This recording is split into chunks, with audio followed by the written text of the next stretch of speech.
everybody. Welcome to our second annual Junior Optimist International Pacific Southwest District Convention. How's everybody doing today? Great. Tired. They're tired. Great. Yeah. So before we get started, I'd just like to point out to those who are visiting from Paso Robles and Santa Clarita, we really appreciate the fact that you guys came out here today because I know some of you guys are hours away, if not an hour away, but thank you for coming today. Yeah.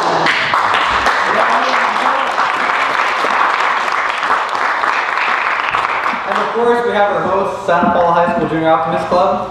And before I get started today, like I said, thank you. I am Sergio Hernandez. I founded a Junior Optimist International High School Club here at Santa Paula High School. So I am the past president, and now I'm the current district governor for the Junior Optimist International here for the Pacific Southwest region. So before I get started, I just want to introduce myself. Like I said, I attended Santa Paula High School. I formed my own Junior Optimist Club here with the help of Kathy Higgs and with the help of Ron Merson. We did a pretty successful job in creating this club. If not, we started off our first Junior Optimist Club with a current count of about 68 members to 100 people. Of course, we had a great time our first year, if not better time the second year, having a bunch of events. So, as of today, our goal is to just encourage everyone to just empower youth, as our memo says, and if not, meet other people, because we do have students from other clubs and we want to get comfortable with one another. Of course, we all do the same job. Our same job is just to empower other kids and do great in our community and have a great outcome, right? So before we get this started, I just want to introduce Cole Mullins. He is the governor of Junior Optimist International. Unfortunately, he wasn't able to make it today, nor Zoom in with us and have a live chat with us. But he did leave a message for us last night. So I'll go ahead and read it to you guys. He says, "Hello, fellow Junior Optimist International members. This is Cole Mullins, your Junior Optimist International president. I'm so sorry that I could not be there today and hope your district convention is going amazing. I'm proud of all the work you have done so far and encourage you to continue impacting your communities. First off, I'd like to encourage you all to attend the Junior Optimist International Convention from June 30th to July 2nd in Louisville, Kentucky. All right? It is going to be an amazing event / convention and something that I look forward to every year. You will meet fellow Junior Optimists from around the world, all throughout the U.S., Canada, Jamaica, Anguilla, etc. It is an amazing experience and has been a highlight of my life. Many people from Southern California, of course our home area, attend every year, so you will meet some members in the bottom part of our awesome state.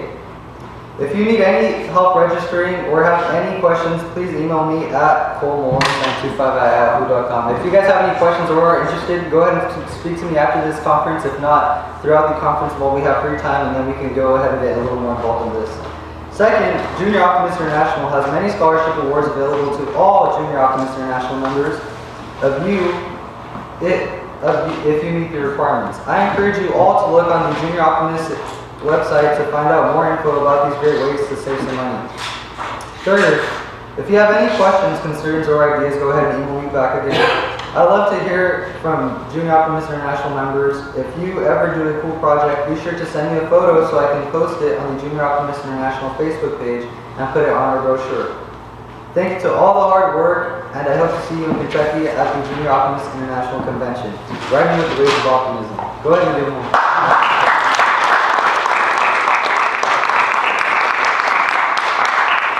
Okay, so now I'll go ahead and pass this on to Ron so he can introduce Kathy Hicks. Okay. Kathy, can you please come up?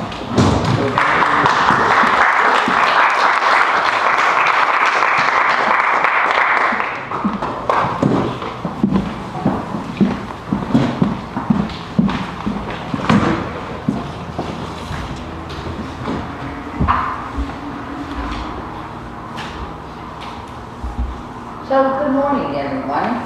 Good morning. For the people that don't know me, I'm Kathy Hicks. I live in Santa Paula. I've been a member of the Santa Paula Optimist Club for over 20 years. And I'm the governor of the Pacific Southwest, which is all of you guys. So I'd like to talk a little bit, and Ron, the Optimist clubs in general have awards programs, and the Junior Optimist clubs also have award programs. I probably only have enough for 1 or 2 for every club. But I think it's important, you guys do a lot of work in the community. You should also be recognized by Optimist International. And the way to do that is by filling out the awards program. And so that's what I'm giving you. I'm also giving you, I know it's important in high school and junior high to have cards that say, I am an optimist. And Optimist International has this online, and it's a membership card, and it has a creed on the back. So those are things that you can promote in your school. When everybody joins your club, you can get this at any, download it off the website, or I gave you one in all your packets. You can take this and take it down to a local print shop and put it on cardstock and have them make you these cards. So then all of you in all your clubs will have some way of identifying yourselves. I know sometimes, some clubs have name tags, but I know that gets expensive when you have maybe over 60 members. So this is just a way. The other thing is these can be laminated, and then, you can buy these kind of lanyards from Optimist. And they're, about $2. And then, so everybody, you can show that you're a Junior Optimist. But Junior Optimists, they have awards programs, so club projects, and you guys all do that. But how many people know that if you turn in your club project, you can get a $50 prize and a band pack for your club band?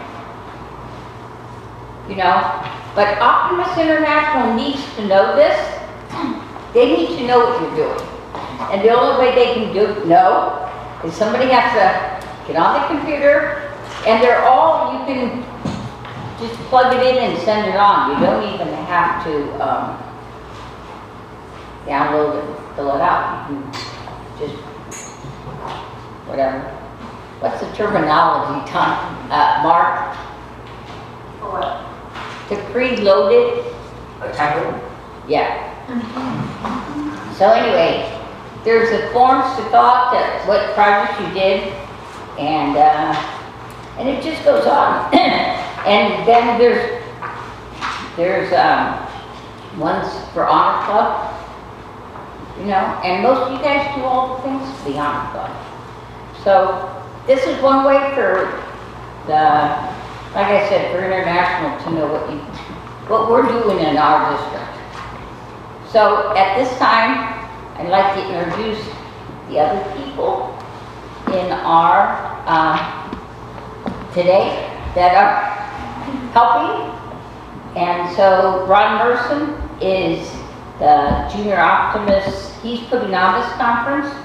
He's also the Secretary Treasurer of the Pacific Southwest District, and he's also the Treasurer Secretary for Santa Paula Optimist Club.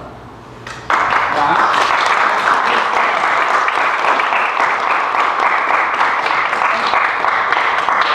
At this time, I'm going to let Grape introduce everybody else. Good morning, Junior Optimists, Future Optimists.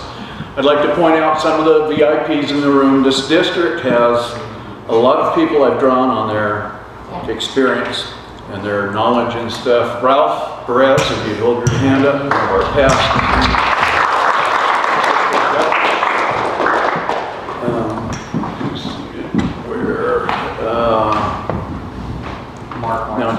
Yes, I see him. I was looking for D first. Mark Weinsoff, who is our nominee for the international president position for 2020-2021, which covers Canada, US, Caribbean areas.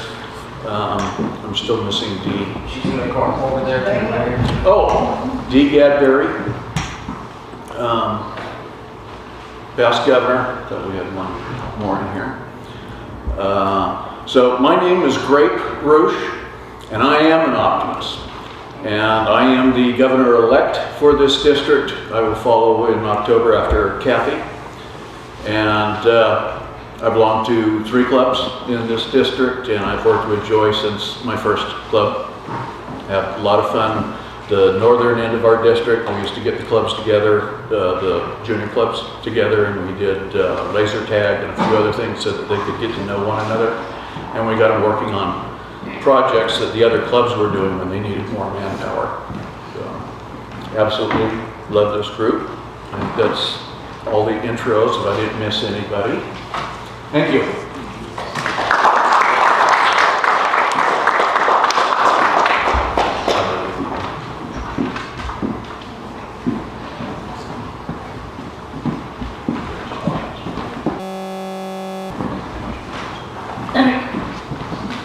So, Tim, can you pass out on this side and on this side, please? So, at Junior Optimist Convention, this is, we usually do a service project. And so, I wanted to do something not too hard, but not too soft. So everybody is being passed out a couple of these cards. And so what I thought everybody could do, and there's 100 cards, is to write a note to servicemen. And then we'll send them overseas. So think, there's pens, there's cards, but please think, you know, all these service people, both men and women, are serving our country. And, you know, they're all alone overseas. So I really think it'd be really nice if everybody could write a couple cards and say how much they really appreciate. You know, we appreciate them and their service to our communities. Because, you know, really, if they weren't out fighting, we probably wouldn't be free. So if everybody could take, what, 10 minutes? We can do it probably. Or yeah, you can do it for us. No, you don't, you want to pay attention. Let's do 5 minutes right now and then we'll have them throughout the day. All right, so I'm going to give you 5 minutes on the clock now, and you have 5 minutes.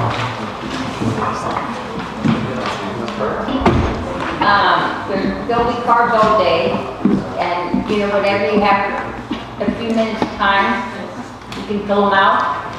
We're going to put them in the envelopes and then put them in this Ziploc bag that's right here on the table. And then Dee is going to take them and send them on. The other thing I wanted to give you guys some information. And this is for your next year freshman classes. You're all high school, right? You don't have any junior high? Okay, so last Thursday, they had at St. Paul High School, they had a welcome freshman class for next year. And so we took our banner and some little candies, but we also took, can you pass these out? These also, I need one.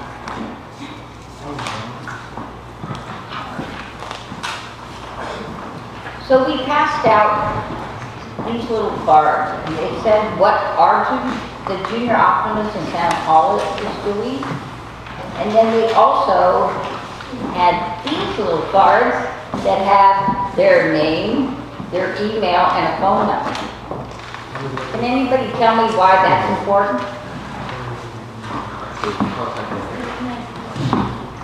So So we can contact them. stand up and talk about So we can contact them. it. Yes. So we're gonna have the president of this year's club write all of we got about 20 kids interested in our Junior Optimist Club. We're gonna have him send thank you letters to all these kids, or send them emails thanking them for stopping by our booth, and we're looking forward to seeing them in August. This is really, really important. We really want to get freshmen in the Junior Optimist, and this is the easiest way. All you have to do is go see when they have the freshman nights, and the parents are there, so you can, contact the parents, contact the kids, but it's a real easy way of doing it. So, like I said, our Junior Optimist Club got 20 new freshmen for next year. Oh, at this time, I would like to introduce the advisor for the Santa Paula Junior Optimist. Where'd he go? Just sit there. Oh, Mr. C. Richard.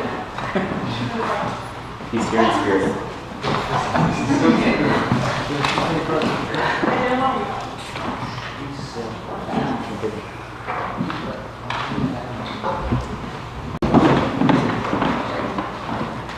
Okay.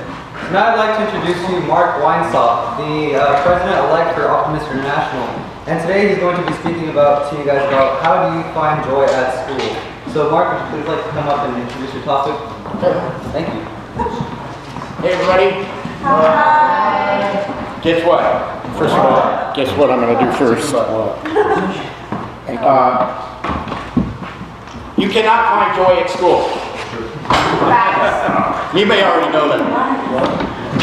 So I'm glad they gave me that topic though, because I'm going to tell you the secret to happiness. I didn't learn that secret until I was 47 years old. And I did not learn it in school.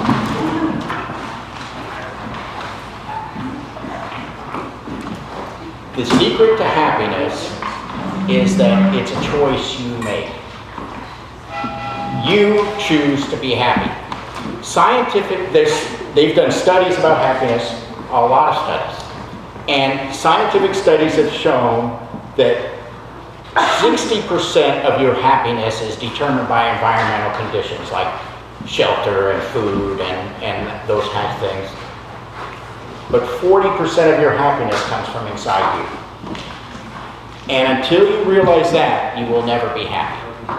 So we tend to say to ourselves, especially in high school, because there's so much going on and things like that, I'll be happy when.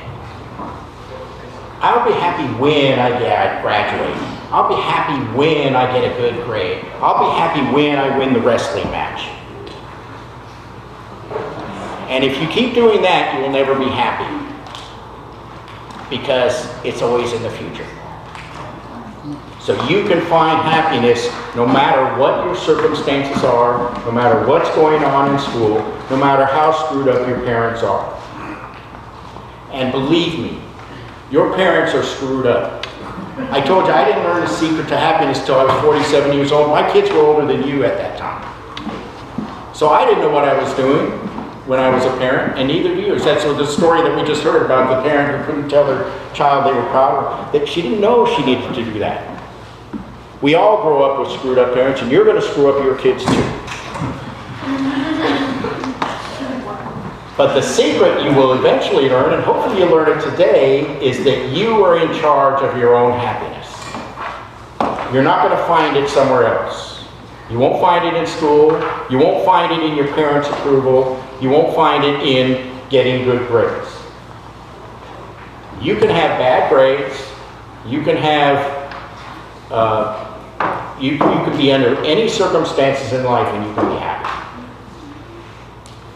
And so I'm going to give you some keys that you want to know in life. And I'm going to write these, I'm going to write something up here. Oh, I got paper markers. I brought a little one just in case. Let me see. I'm going to put this up here to help you remember what I'm going to talk about.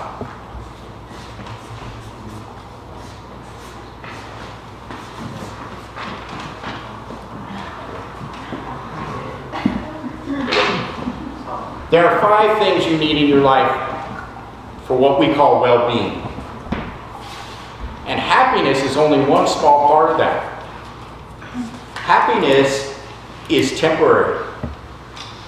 You know, oh, I'll be happy when I get a new car. Ooh, that's great, I got a new car, but a month later it's not new anymore, is it? So, happiness is just one small component of well-being. And I call that the optimism factor.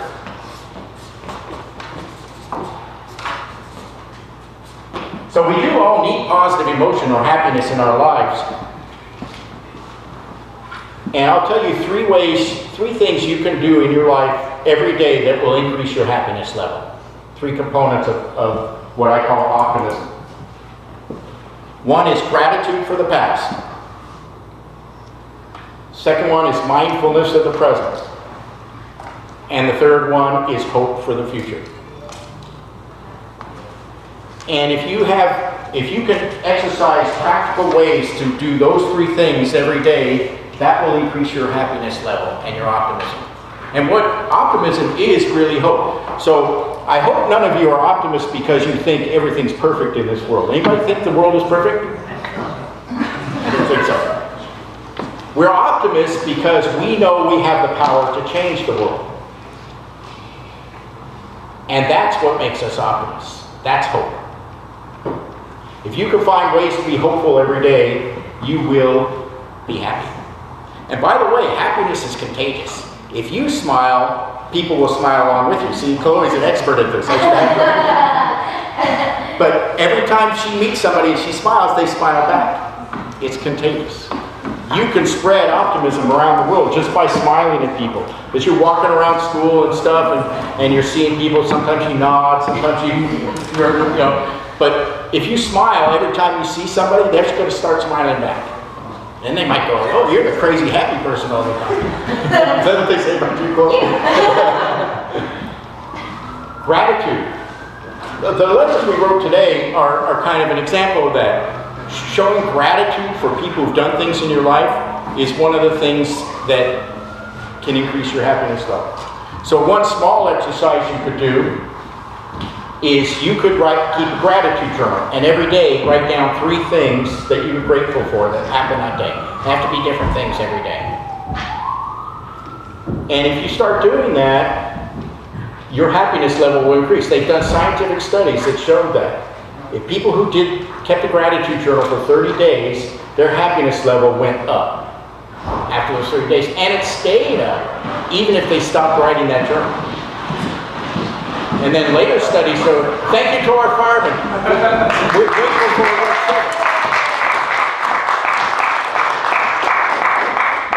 Thank you. You guys do great things for us every day. Thank you. Just a little expression of gratitude, maybe that increased their happiness level. They're responding to the fire. Is it here? No, it's pretty silent.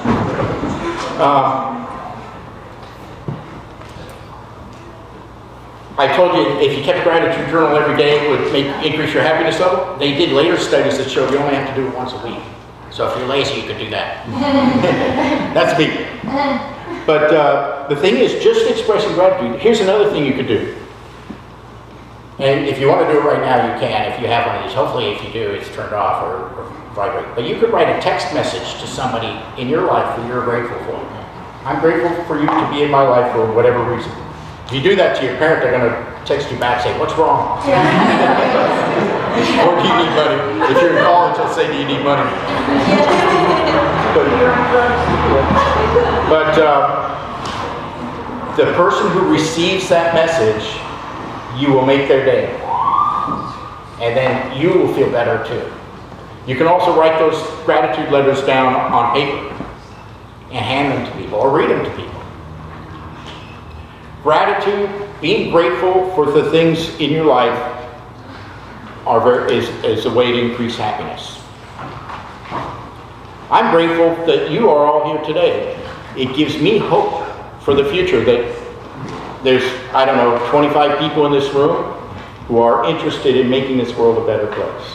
And that you would get up early on a Saturday morning and come and spend time with us here, in the belief that you can make your community a better place. That's what I'm grateful for. Mindfulness is another thing.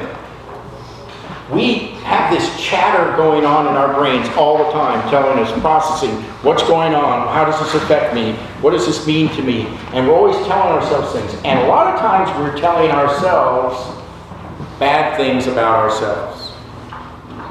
And guess what? We believe everything we tell ourselves. So you have to start telling yourself some good things. But one way to just get out of that cycle is to just take some time to just turn off all the chatter in your brain. And this is called mindfulness. It's also done with meditation. So just for 1 second, if you could all do this with me. Just sit comfortably, put your feet flat on the floor, and just what I want you to do is concentrate on your breathing. Okay? So what I want you to do is I want you to breathe in and count to 7. And then breathe out and count to 4. So just not out loud. So in, 1, 2, 3, 4, 5, 6, 7. Out, 1, 2, 3, 4. And as you do that, let all thoughts go away. And if thoughts do come to your head, just try to acknowledge it and let it go. But focus on your breathing.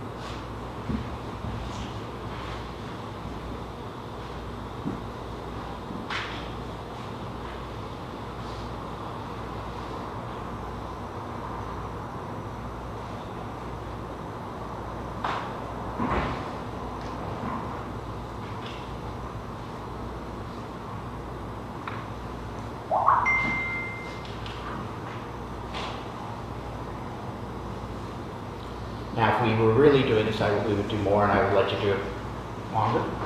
But if you do something like that for just 2 minutes every day, between classes or at lunch or something, if you just take a moment like that for yourself, it will kind of just give you a little refresher. Try not to fall asleep while you're doing it, especially in class. But doing that, just getting your brain, it's like, one of the, I fix computers for a living. I run a computer help desk. And so one of the first things we'll tell people to do when they're having computer problems is reboot your computer. That's what you just did.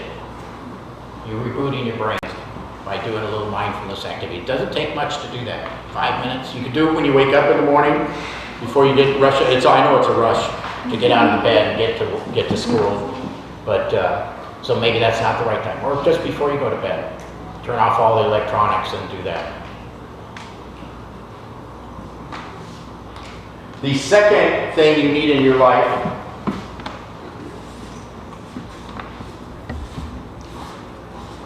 is purpose. People who have purpose in their lives, people who feel like when they go through the day, they're doing something that's important, that's going to leave them in a better place than when you got here. People who have purpose and meaning and purpose in their lives are, number one, happier, but they also have a greater sense of well-being overall. And you're doing this right now through your activities with the Junior Optimists. You're doing things in your communities that help out people, that make the world a better place, even in your small way of just impacting your community. And so if you keep things in your life like that, keep a mission, a purpose. Some of us get it through our jobs, and some of us get it through activities like we're doing with the Optimists. But always have some reason. And here's another thing you can do, and it kind of goes into the mindfulness thing. This is one thing I do every morning. So I don't know about you, but this is my alarm clock. And it goes off, and this morning it went off at 6:45 a.m. And then I hit the snooze button. Anybody do that? And then it went off again, as, in my case, 15 minutes later. I actually set 2 alarms, I don't do the snooze. And when it went off the second time, I said, okay, I gotta get up. So I have to drive down to Santa Paula. I'm in Santa Barbara. But before I got out of bed, and I do this every morning, I just took a second to think about, what am I going to do today to make this world a better place? What is my positive intent for the day? So today was easy, because I said, I'm going to come speak to a bunch of high school students and tell you the secret to happiness, which it took me 30 more years to figure out. So you got a head start on me, and you're probably smarter than me, so you'll be able to do a lot more with it than I did. And maybe you won't screw up your kids as much as I did. But having purpose in your life is important. Whether it's just raising children to be the best they can be, or making this world a better place through, green living, or convincing people to recycle, or whatever it is that you do. The third thing you need in your life is engagement.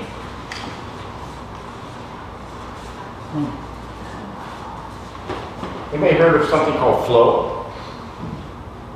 Flow activities are things that when you're fully engaged in them, the cares of the world, you don't feel it. You're not aware of the care, any cares you have in the world. You're not worried about the next test you have to take. You're not worried about who you're going to invite to the prom or whatever.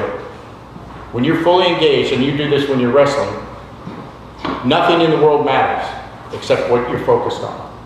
Having something you can totally focus on, and meditation is one of those ways you can do that. But I do it, I play a lot of softball, so when I'm out on the softball field, I don't think about anything. I don't have bills to pay, I don't have anything to worry about. And what happens when you're doing that, when you're fully engaged in activity like that, time stands still. So you may be doing it for an hour or 2, but it seems like 10 minutes. Everybody ever done that, where you were doing something for a long time, and all of a sudden you go, wow, that was fast. That's because you were in a state of flow or engagement. And you need those things in your life. So throughout your life, make sure you stay in activities that let you do that. And it could be anything. Okay. Now the R is actually the most important aspect that you need for well-being. Relationships. Believe it or not, relationships is the greatest, positive relationships in people's lives is the greatest predictor of longevity.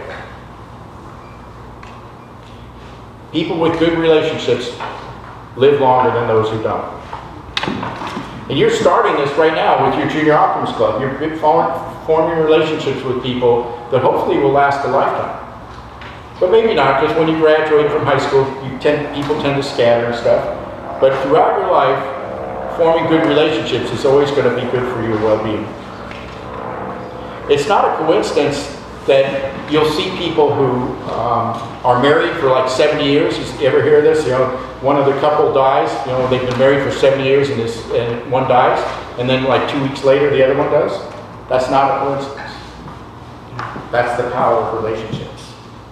That's how much they mean to our well-being. So always find ways to be engaged with other people and have positive relationships. And they need to be positive. If people are negative in your life, you don't need that, because they're very important. So find the positive people. And you're doing that right now through your work with the Junior Optimists. I do it with the Optimists. The fifth component of well-being is one that's the least understood, or the one you would think, when I say it, you'll go, wait, why is that a component of well-being? But it's achievement.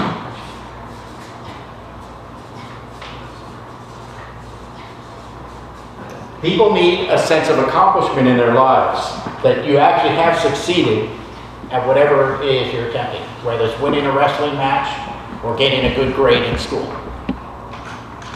Setting goals is an optimistic activity, because you believe when you set a goal that you will achieve that goal. You have hope for the future. And as an optimist, you're going to do the work to make it happen. So whether it's a good grade, or a sports accomplishment, or anything else in life, achievement is important. So you should always be striving for something in your life. And if you have these 5 things in your life, you will be happy. You will not have to find happiness in others. And that's the real secret to happiness. That's why you won't find happiness in school. You can only find happiness from within. And so whatever your circumstances in school, and there's no question that we all have our bumps in the road. There's bad things that happen to everybody. My dad died when I was 13 years old. I could have been said, oh, woe is me, this is the worst thing. And it is a terrible thing, but I could have let that affect the rest of my life forever. But you choose how you react to good and bad events. Optimists choose to see the best and move forward. And that's where true happiness comes from inside. I hope you enjoy the rest of your day. I think what we're going to do now is take a 15-minute break. So we're going to come back at 10:30. And yes? Are you going to have question and answers? Actually, we got a few minutes. If you want to ask any questions, sure, go for it. You have a question? You said 40% of happiness is a personal choice. Yeah. And so can you give us or demonstrate how you make that personal choice? Sure. David? So I'm going to kind of go at that sideways. When good and bad events happen to people, optimists say, "Oh, that was a one-time thing. That wasn't my fault." So in terms of a big study was done on insurance salesmen, and when insurance salesmen would make a call, somebody would either buy their product or not. If they didn't buy it, the pessimist would say, "Oh, it's all my fault. I'm a bad salesperson. This always happens to me. It's never going to get better." The optimist says, that person didn't have money. They might already have insurance. I did a great job of selling, of doing my pitch, but it wasn't something they needed in their life. It's just that one person. The next person is going to buy my insurance. Who do you think picks up the phone to make the next phone call faster? The optimist. And that's why optimists are more successful. So every time you start telling yourself something about, oh, I'm a bad person, these things always happen to me, check yourself.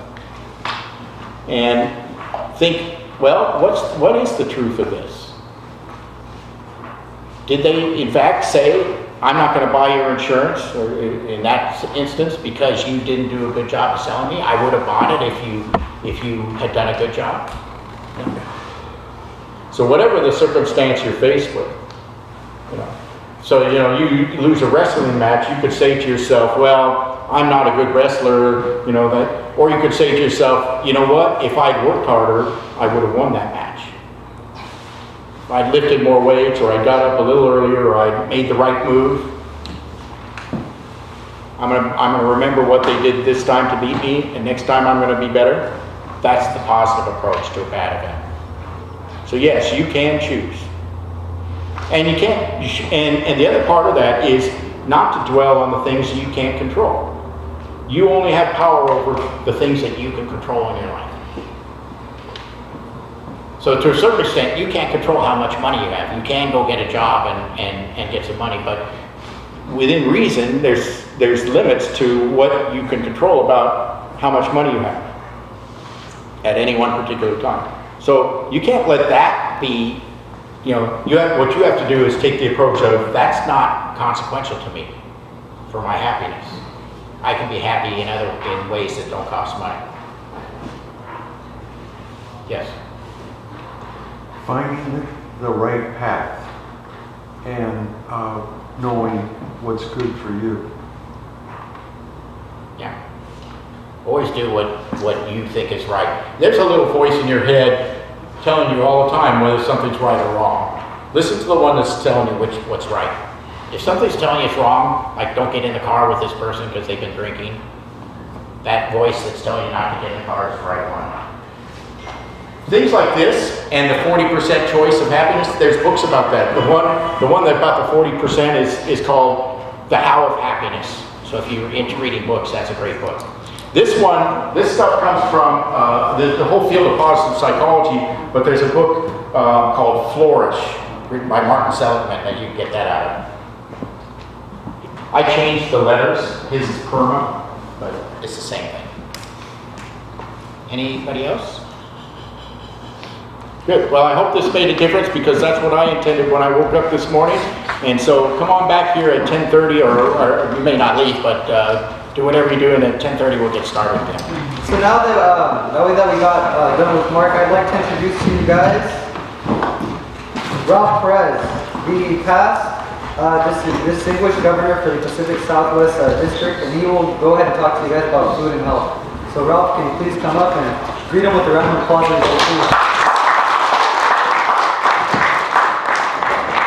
Good morning, everyone. Good morning. First of all, I'd like to welcome everybody here tonight, this evening, I should say, this morning. I don't know what time zone I'm in.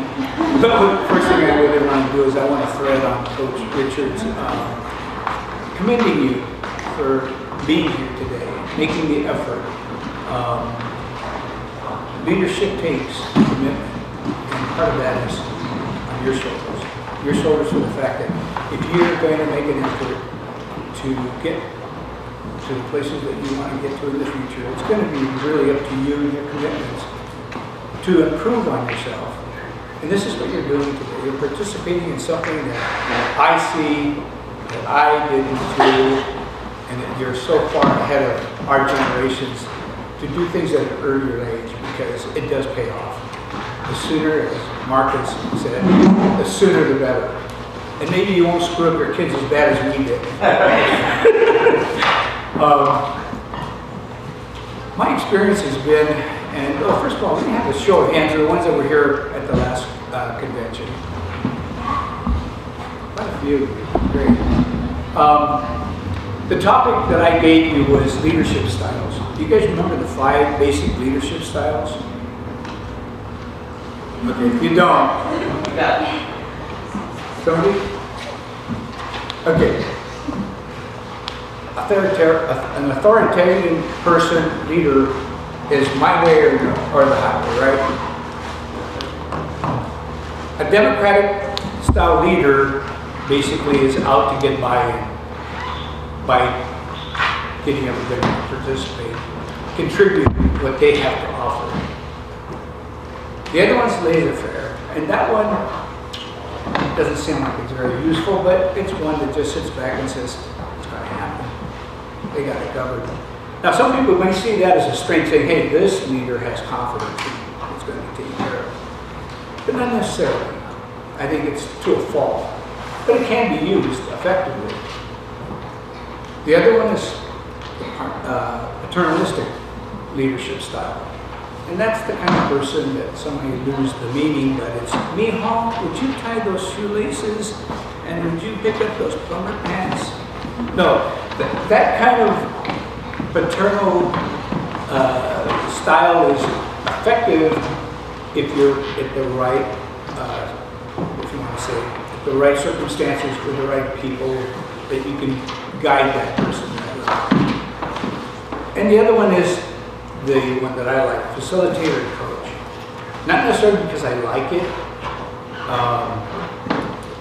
For me, it's more effective because as a coach, and Coach Rich can tell you, he looks at everybody as an individual, but everybody as a team also. So he will scout the fact that these people have, or these individuals have a strength, but they also have a weakness, and you have to build those people up on their weakness. Okay. So I'm not going to tell you that one particular leadership style, as I made it hopefully clear last time, that it's not necessarily always correct. They're all good in the right circumstances.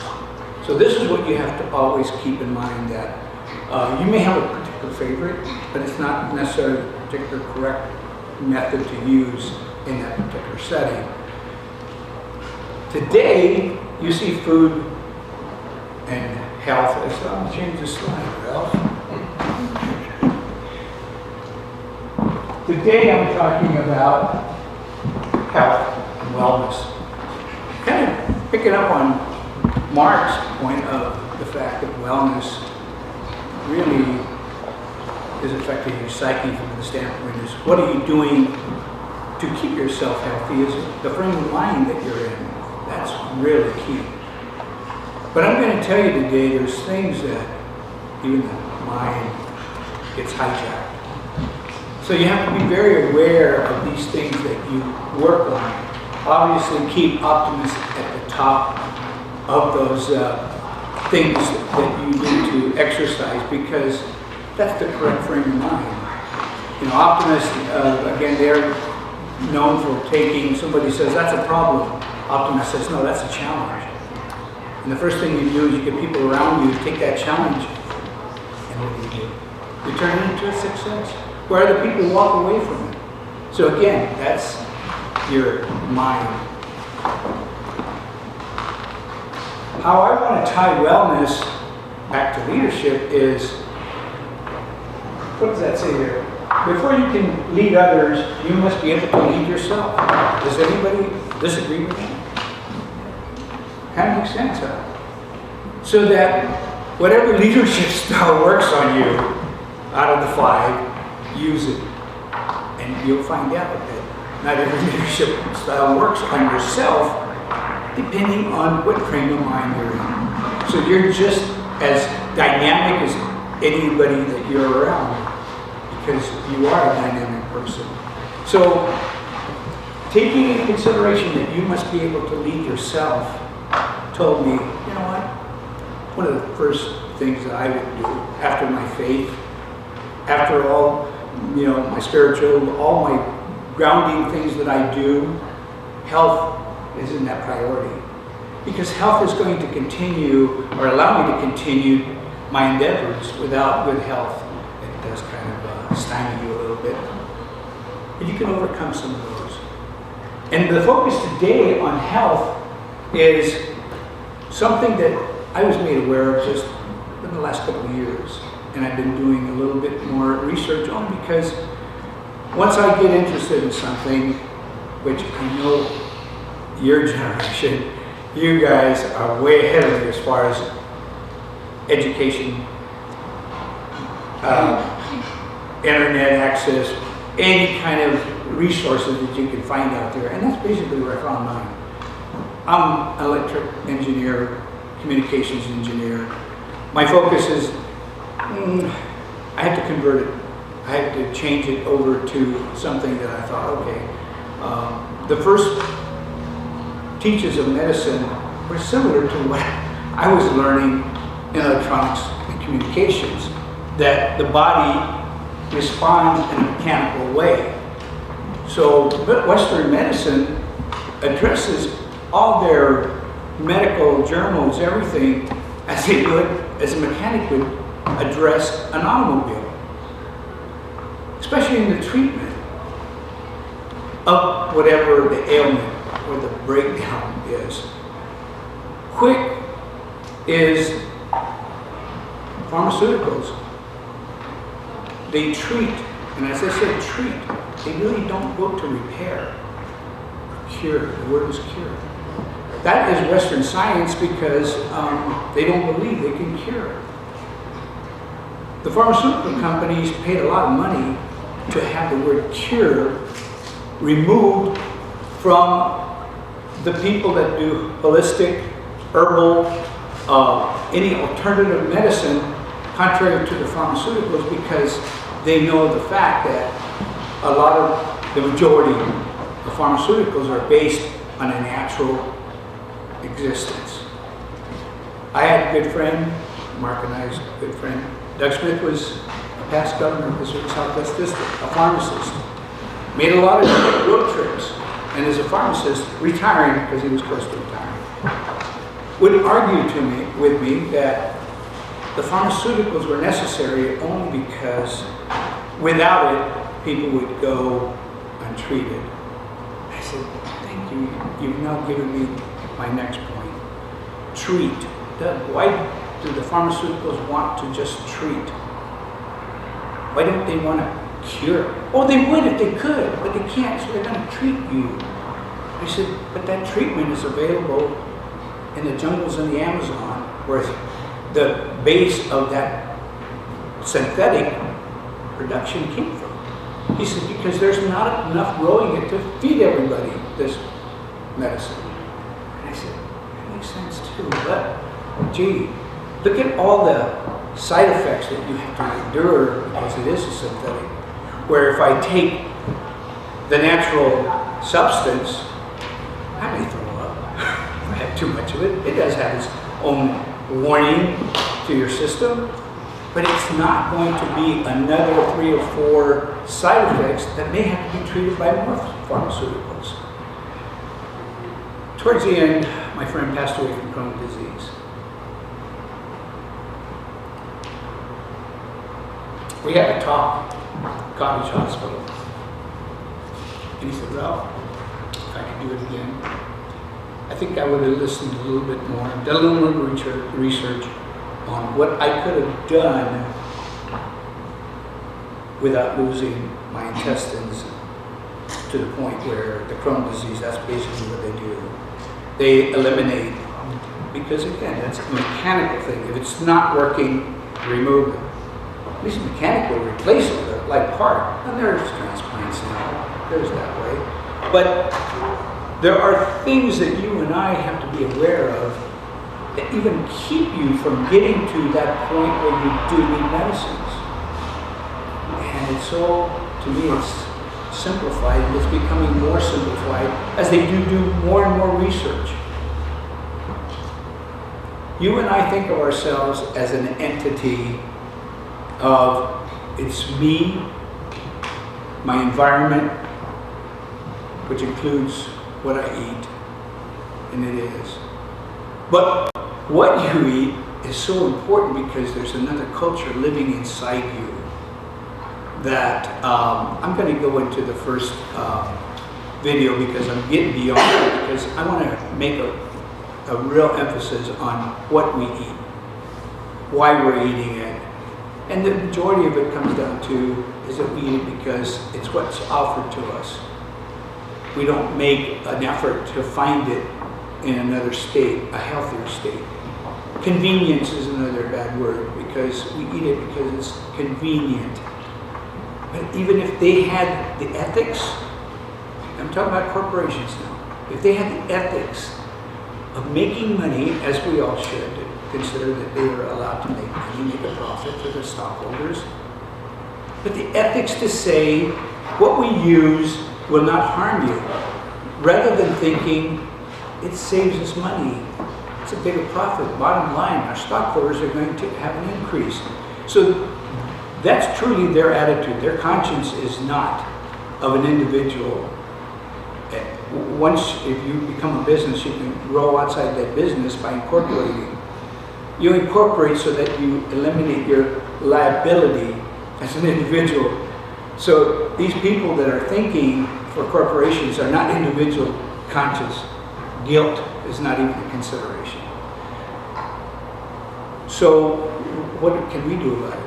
First of all, be aware. And that's just what I hope I can do today. I won't be able to give you everything, and I definitely don't want to sound optimistic in a denying way that if I was optimistic, I'd be looking at the positive things. I will give you some positive things, but the first I actually have to make you aware of what is out there that can harm you, and then I can show you how you can overcome those things. So let me go right to the first video. It's a short video, 6 minutes.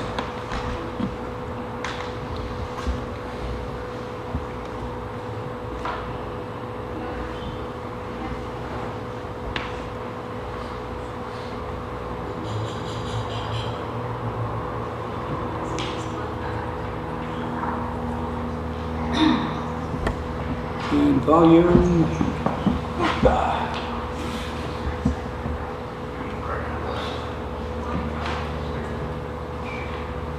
Hey Mark, can I help?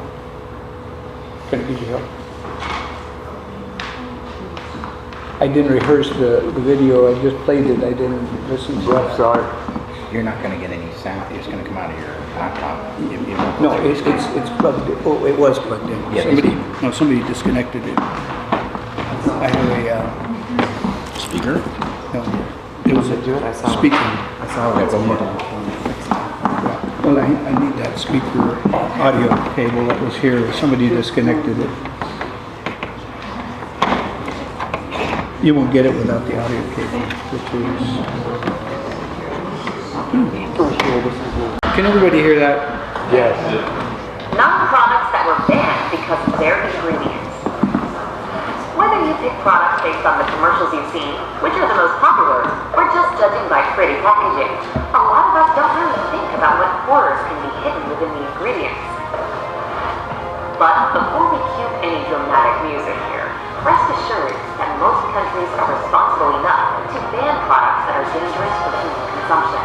However, sometimes what's banned in one country can easily be found on the store shelves in another. Artificial dyes. The facts speak for themselves.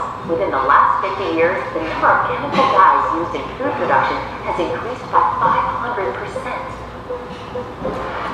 And as you can imagine, these things are no good for our health. Artificial dyes cause hyperactivity, can induce allergic reactions, and are known to increase the risk of developing cancer. They've even been linked to organ damage and birth defects.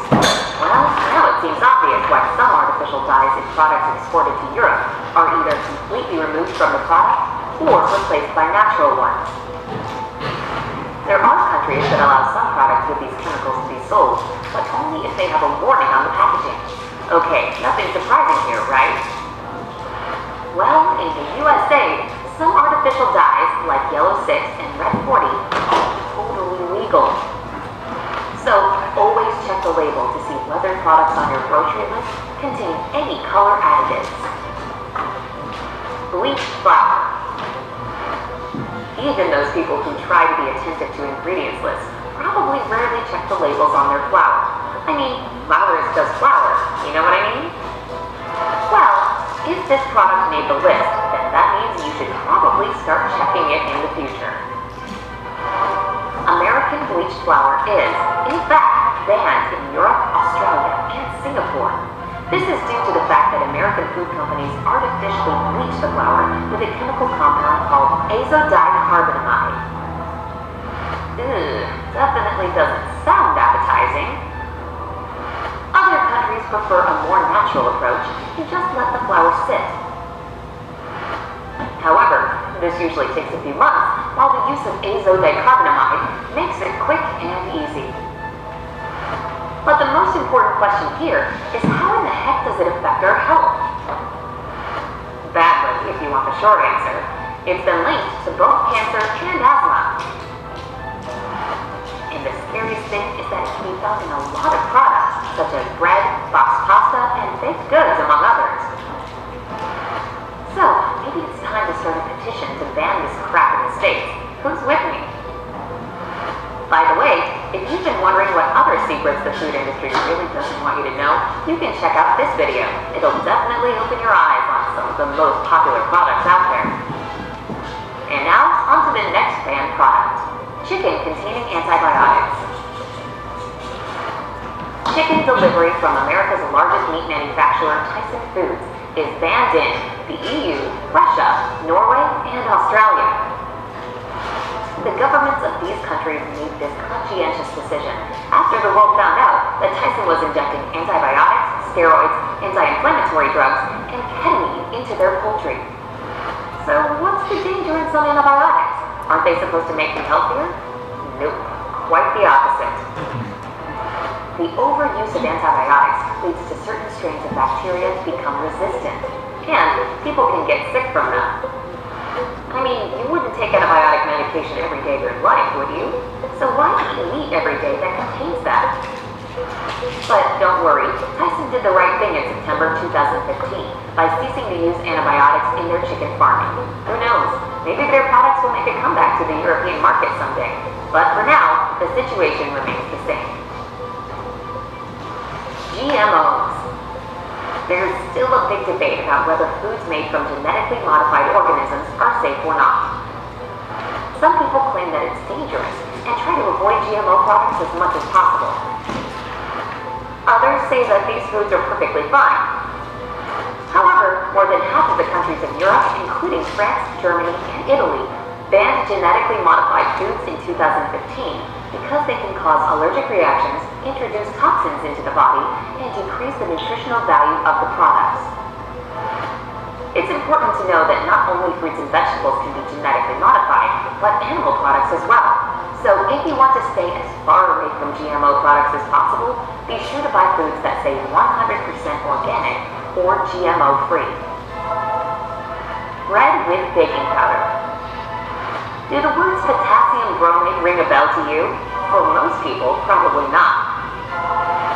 It basically serves as baking powder, and with its help, bread stays oven fresh and soft for a long time.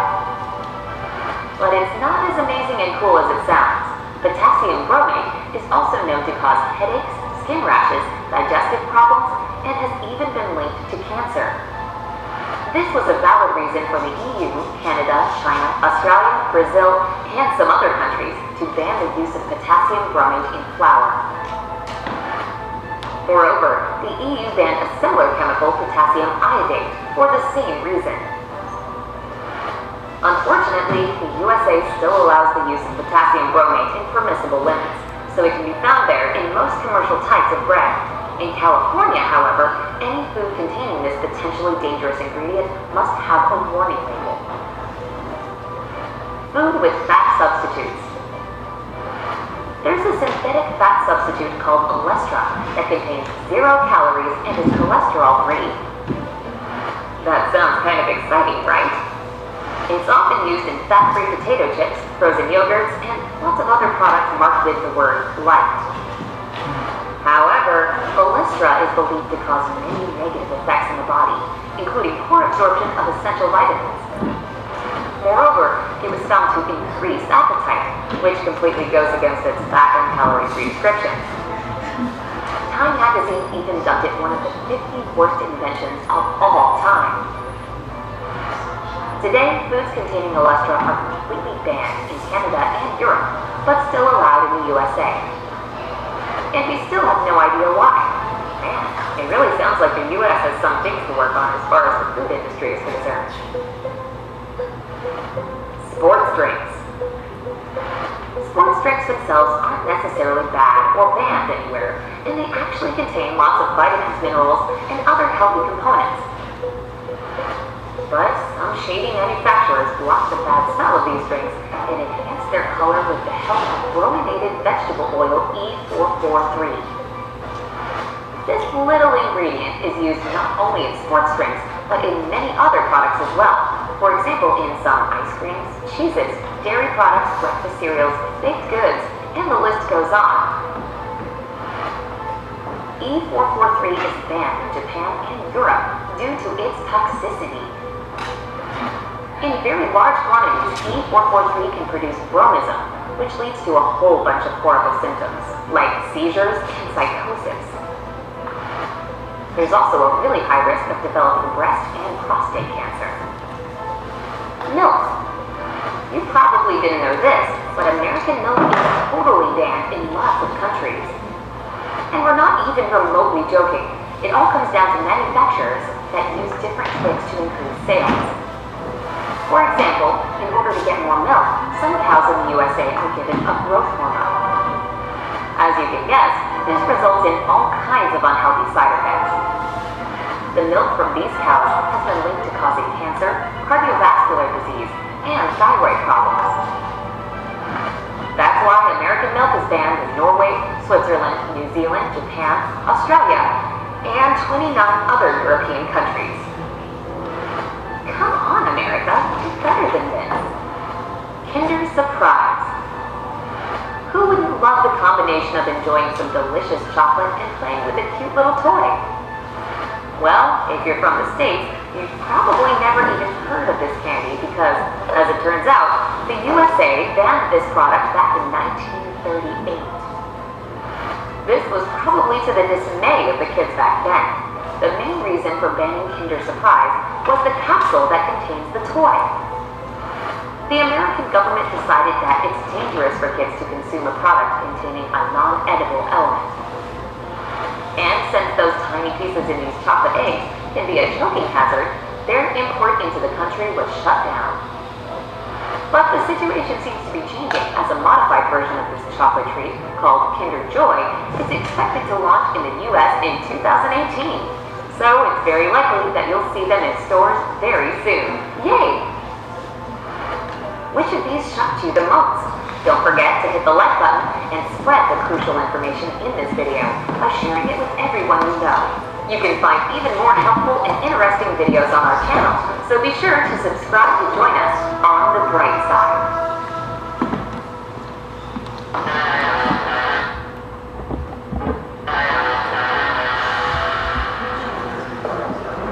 Non-products that were banned because of their ingredients.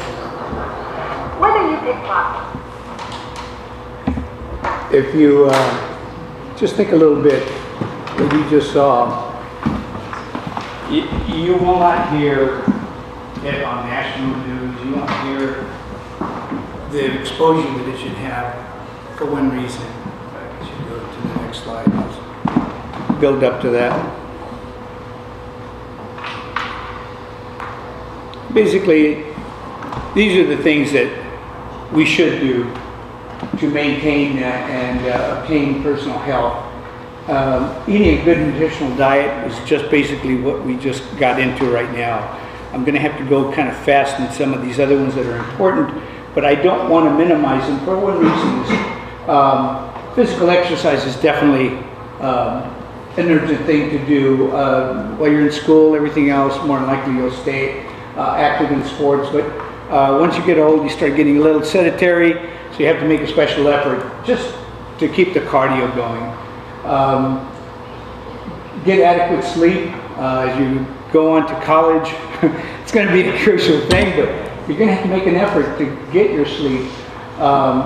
Stress management. You're going to be increasing your stress levels like you never have, and when you get through college, welcome to the adult world, because as you develop as a parent, as everything else you do, you're going to be exposed. Your work, you're going to be exposed to a lot more stress than you are right now. So, studying, going to school, doing all these things is, if you want to say an exercise, can you manage your stress? So the sooner that you develop whatever it takes, meditation, I'm giving you options other than pharmaceuticals, because pharmaceuticals will give you some ease. Don't fall prey to these things, because it's the convenience. Pop a pill, drink water, you're over it, just go on with life. You don't want to get into that routine. Getting into the routine is one thing, getting out of it is even harder. No different than any kind of addictive drug. There's no difference. What you just saw there about what sugar, what all these things are, the oils that they're using, there's another inline truth to why they use it, because number one, it promotes their product and makes you hungry. The artificial sweeteners are known to do that. And lab rats, they sit there and go, why go to lab rats? Give it to people. You're not going to kill them. You're already taking it. But it's found that your craving, it made a substitute for the sugar, but your craving, your hunger is going to increase. See? So you're really not doing anything. So the best thing to do is taper down on things that are harmful. Everything in moderation, yes. But again, you have to do that. I got off stress management. Oops.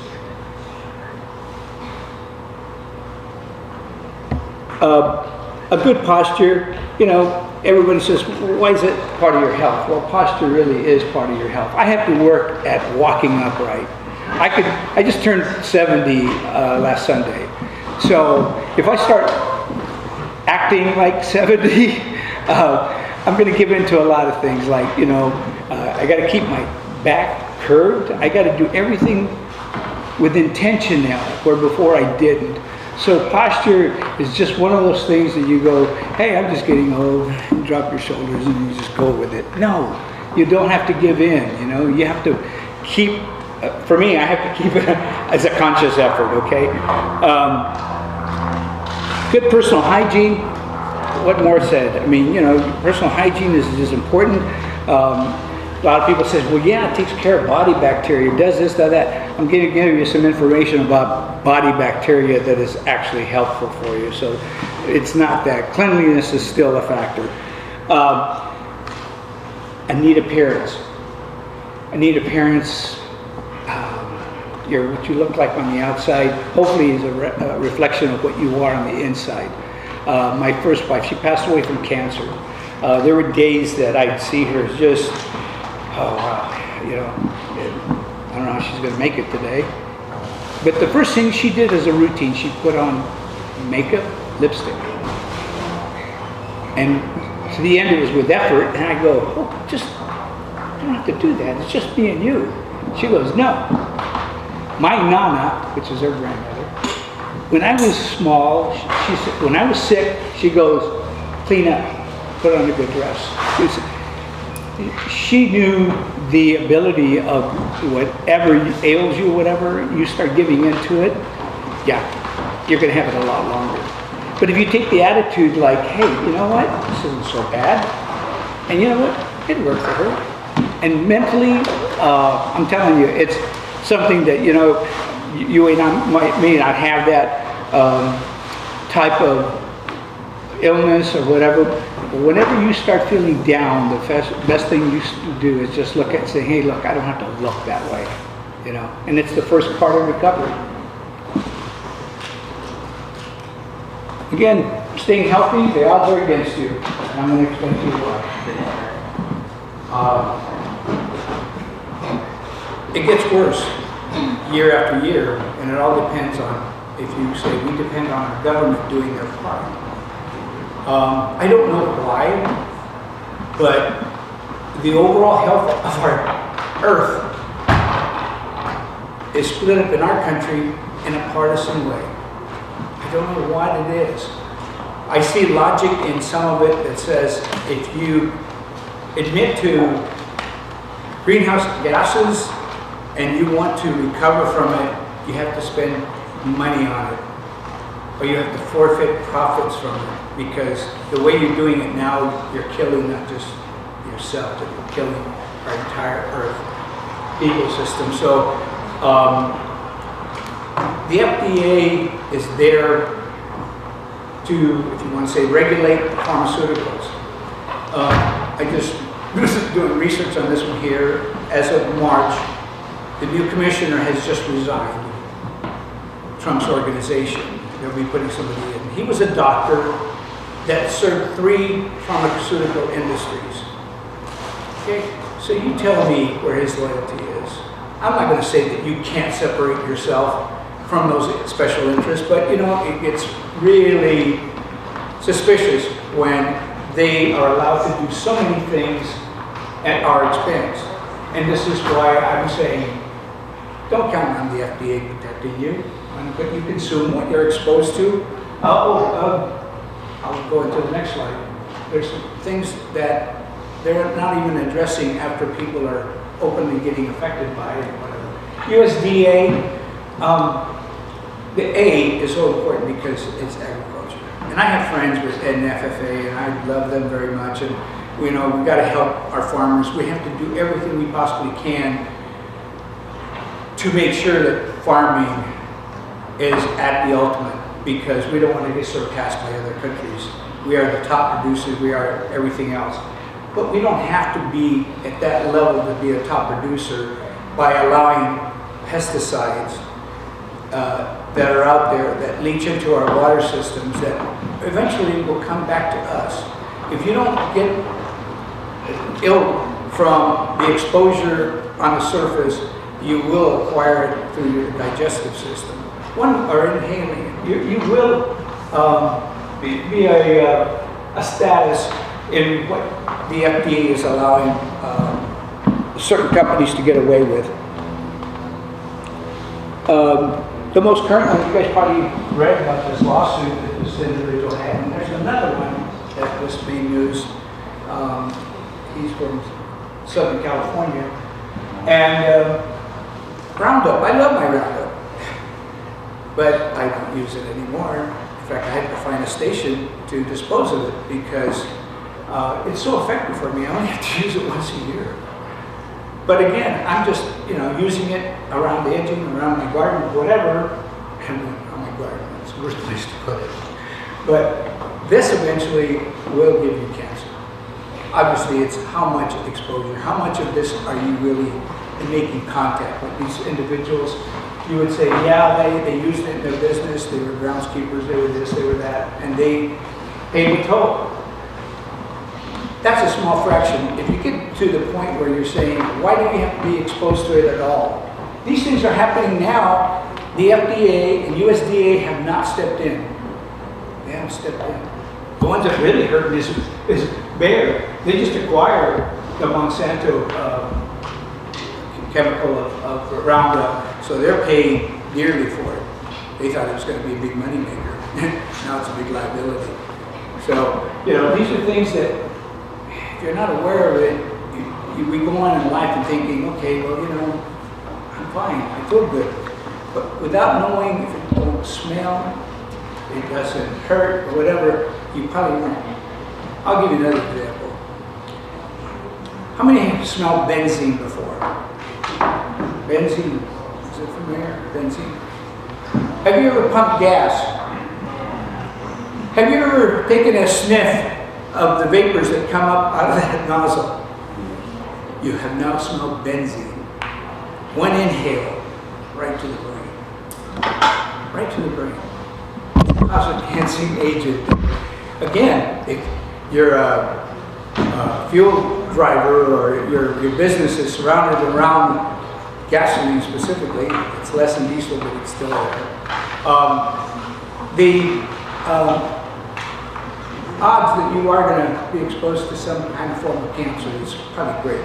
So, see, these are the things that, if you're aware of it, what do you do now? You're going to still pump gas. I got a Boston, there's huge amounts of vehicles all pumping gas, but they've at least already started with the emission control part of the nozzle, which helps it. But there's still CVs coming out. I still walk, as I'm filling, I walk away. I don't have to be directly in front of that, so then I walk back, nozzle back, and I'm gone.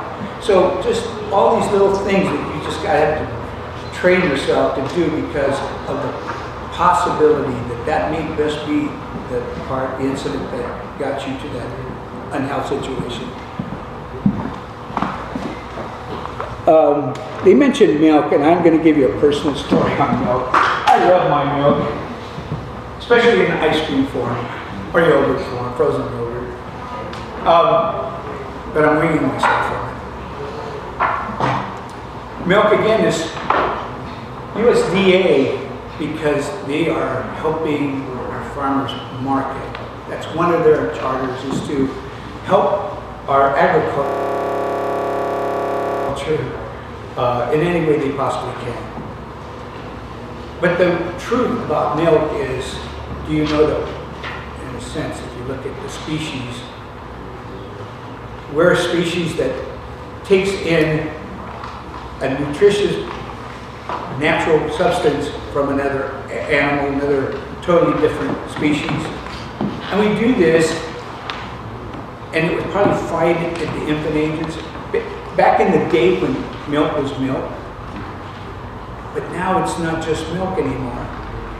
As they said, number one, you're getting hormones from the cows because they're going to be overworked. That's what dairies do. They overwork those cows. I'll give you a personal story about a friend who's a dairy. They overwork the cows enough that the udders get pus with the milking machines.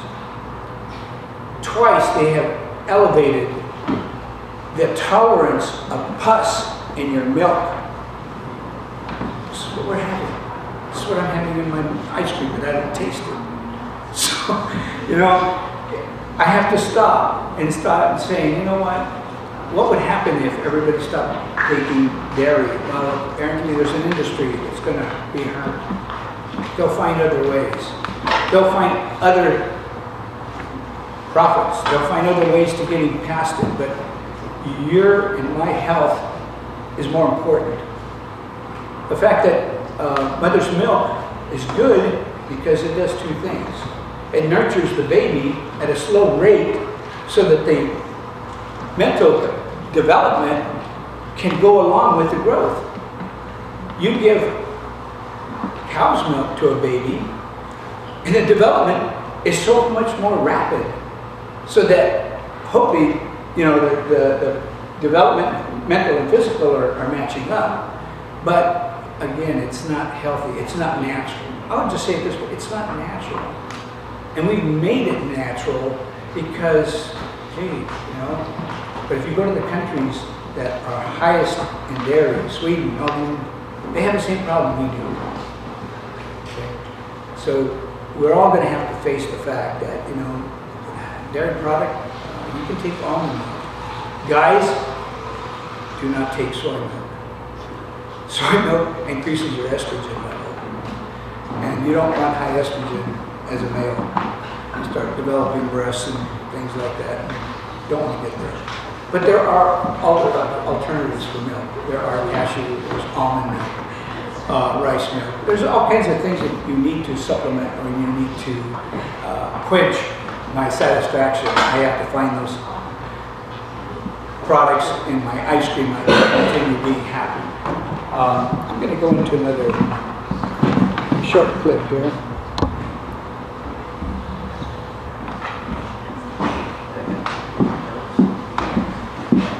Did you guys recognize that China was listed as a lot of those countries that banned stuff that we continue eating? And I think, God, of all people, China. I got to give you another short story. There's a video clip, you guys can find it on YouTube, by a little Filipino, and he says, and I don't want to make fun of his dialect, but he's saying, I'm going to make a rice bouncing ball. So he boils this rice, packs it up, and as soon as it cools down, he bounces that rice ball. I'm going, Then the rest of the story comes out.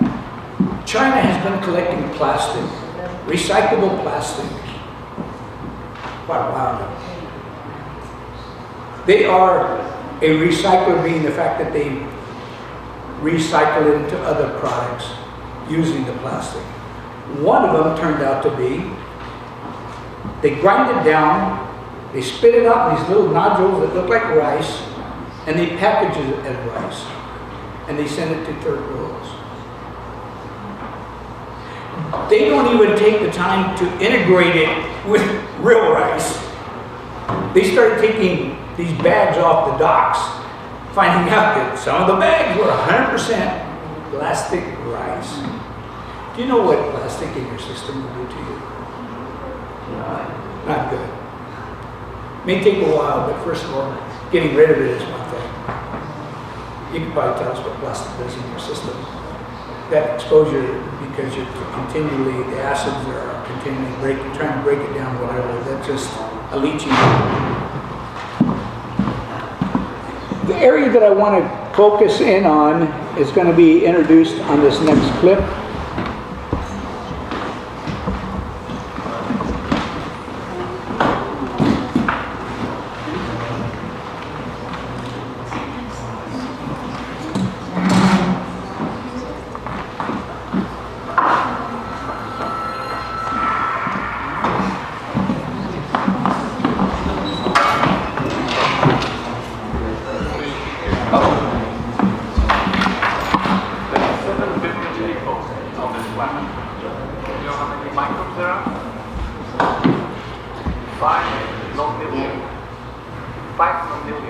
Where's my, it's already at 100%. The other one. Is there any other way? On your right side.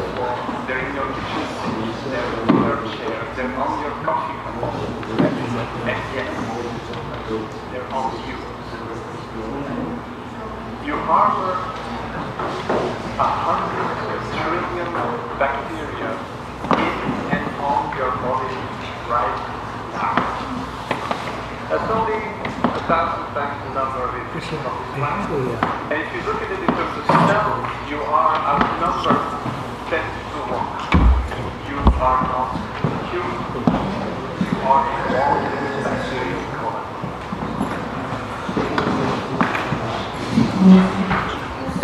We have several commensal flora, microbiota, as we call them. You have the skin flora, the moral flora, your genital flora. Broadcaster for KADY-TV. So Bob Allen, can you please come up and tell us what you have in mind? I mean, I have to talk after that?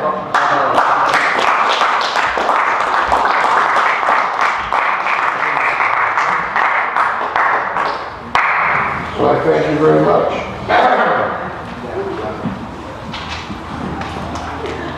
Hello there. My name is Bob Allen, as that says, okay, and as you can see, I've been behind that camera, and what it is how many have lived in Ventura County and parents lived in Santa Paula?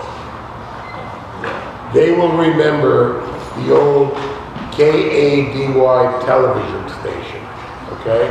It was channel 63. That was before this one. Before their time, but not before their parents' time. So that's why Santa Paula is extremely important, okay? Let me get through the entire chase. How many of you have had a job while you're in high school? What'd you do? I worked in a water park. Can you talk a little louder so everybody can hear me? I worked at a water park as like a cook for a couple of years. How old were you when you started? 15. Okay. Did you actually go through and get the paperwork signed and everything? So did you enjoy working, right? I did, yeah. It was, you like making the money? That was Okay. fun. Who else worked? Nobody? What'd you do? It was just for a date. It was super delicious. No. But you had to apply somewhere, okay? And you had to do something, right? Okay. The problem is today, okay? Teenagers cannot get jobs as easy as when Dee and I were teenagers.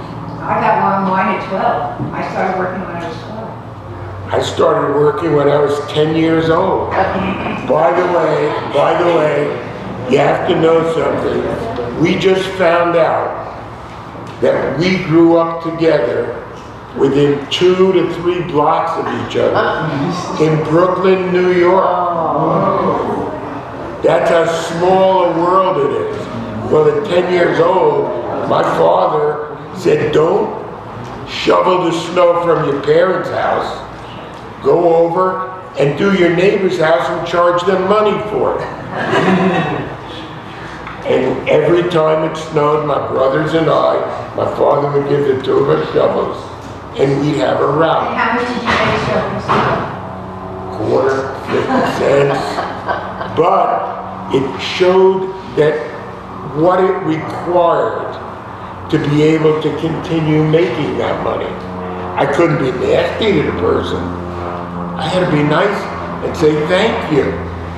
So to cut through the whole chase, what we've started doing about 11 years ago, I started live streaming high school sports at Oaks Christian High School, okay?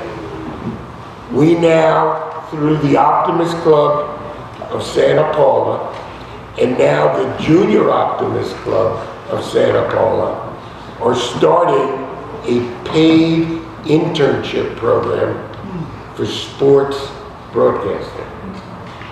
How many enjoy technology? Wow. Okay. How many enjoy athletics, sports? Boy, I see a lot of the same hands going up. You guys like to make some money? Yeah. That's exactly what we're now starting to do with the first trial at Santa Paula High School. You see the team that'll be out there on Tuesday for the girls' softball game. Okay? So, anybody else that would like to do it, okay? Certainly, if you're from Santa Paula, please let Ron know that you're interested in doing this. We'd like you to work with us. Any of the other clubs, like in your area or anything, follow what we're going to be doing here. Because this is going to become the model for all of the high schools in Ventura County. So I won't bore you with a lot of more, me talking. Does anybody have any questions about the program? Do you have to be from Santa Paula? No. Do you have to be a member of Santa Paula High School? You have to be a member of the Santa Paula. We're starting it in Santa Paula High School. Right. So you have to be a member of the Optimist Club. What about being a member of another Optimist Club, junior Optimist Club? Well, the answer is we want to start in each high school a broadcast team for every sport. You guys look like you're seniors? 3 of you? 2 of us? Okay, where are you going to college? Are you going to go? San Francisco State College. Okay.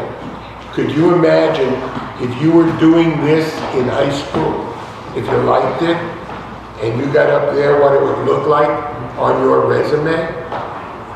See, this is really what the future is about.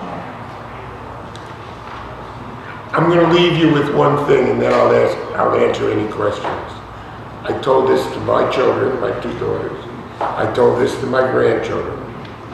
Follow your passion. This is a different world that you're going into. Utilize everything that you could see to try and follow that passion. Anybody have any questions? Well, we have out of Santa Maria College at Canyon that goes where they have an internship. Same thing. It's something that we're starting here that hopefully will become the model for every high school starting in the county, but certainly through Optimist. It's such a natural evolution to do this. So the first thing we want to do is create the model at Santa Paula High School. I think that's the single most important. Then that could be used at any place. So we've got our first starting broadcasting right here, right? So anybody else who'd like to join and is part of the Junior Optimist Club at Santa Paula High School, basically see Pedro. He's going to be literally the president of the club, but he's also going to be the captain of our broadcast team for next year. So, did I pre-announce something? I apologize. Anyway, have a good lunch, and let's go get him for next year.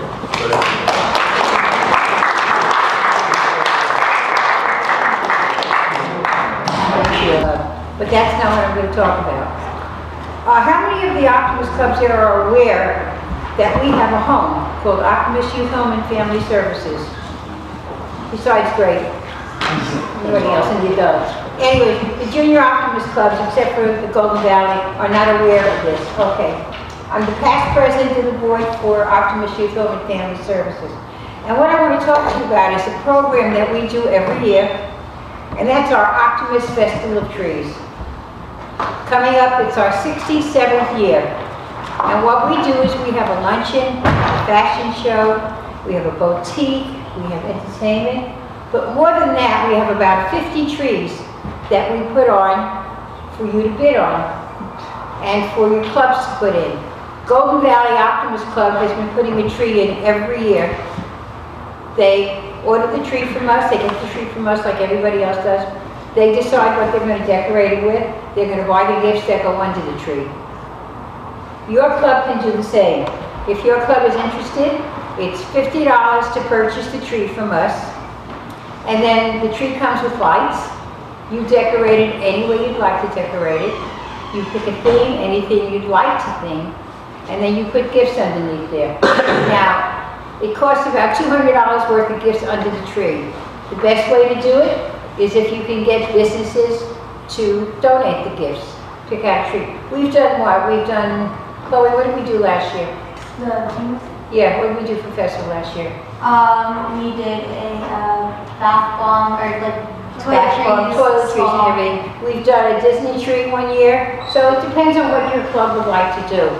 It's held usually the first Sunday every year in December, but this year, because of Thanksgiving, it's going to be held December 8th, which is the second Sunday. It's at Pasadena, at the Pasadena Hilton. All the money raised from this event goes to Optimist Youth Home and Family Services. Optimist Youth Home and Family Services is an organization that is sponsored by 3 districts: Pacific Southwest, Pacific Southeast, and Cal South, which is down in San Diego.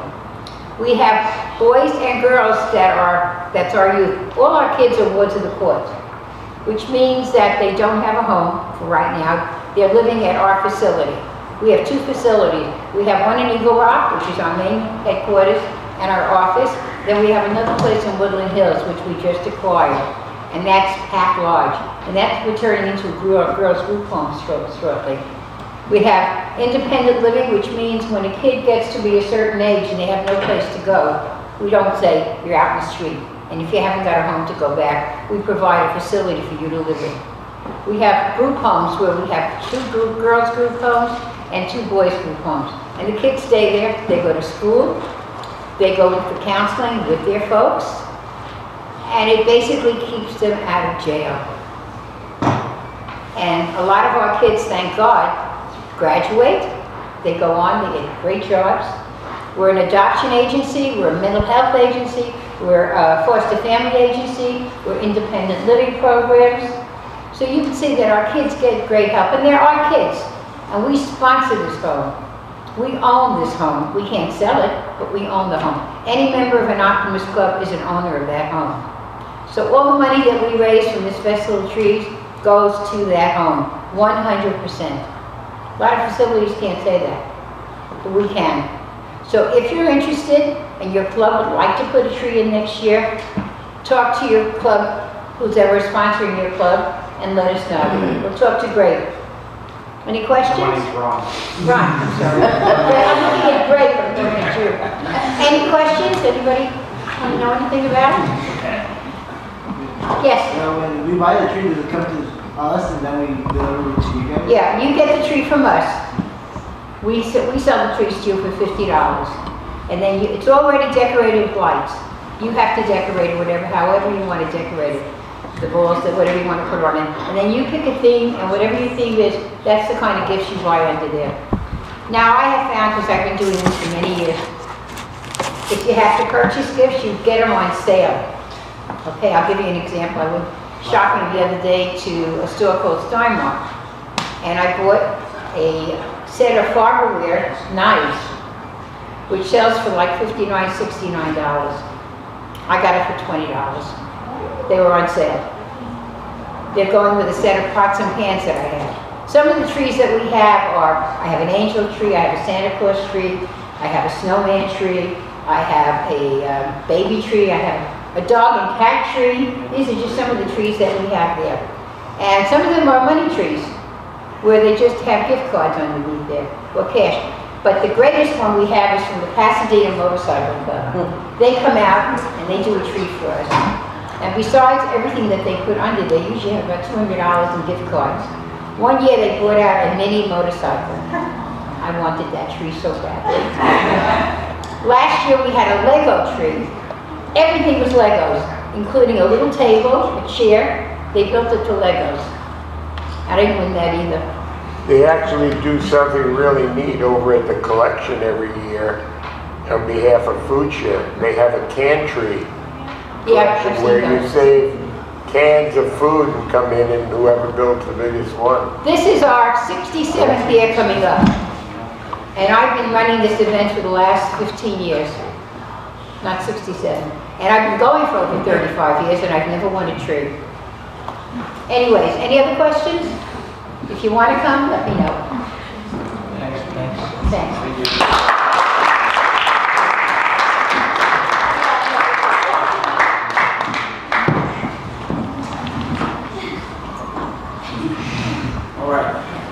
So next up, part of you guys coming here today is really to find out what you guys are doing and to see how maybe you guys can work together, or maybe you can share a good idea and someone can take a project back home and do it there. So what I want to do right now is invite a representative from each club to come up and talk, you know, maybe share 3 of your favorite projects you do in your club during the year or something like that, okay? So can I get 3 reps up, or is it 4 reps?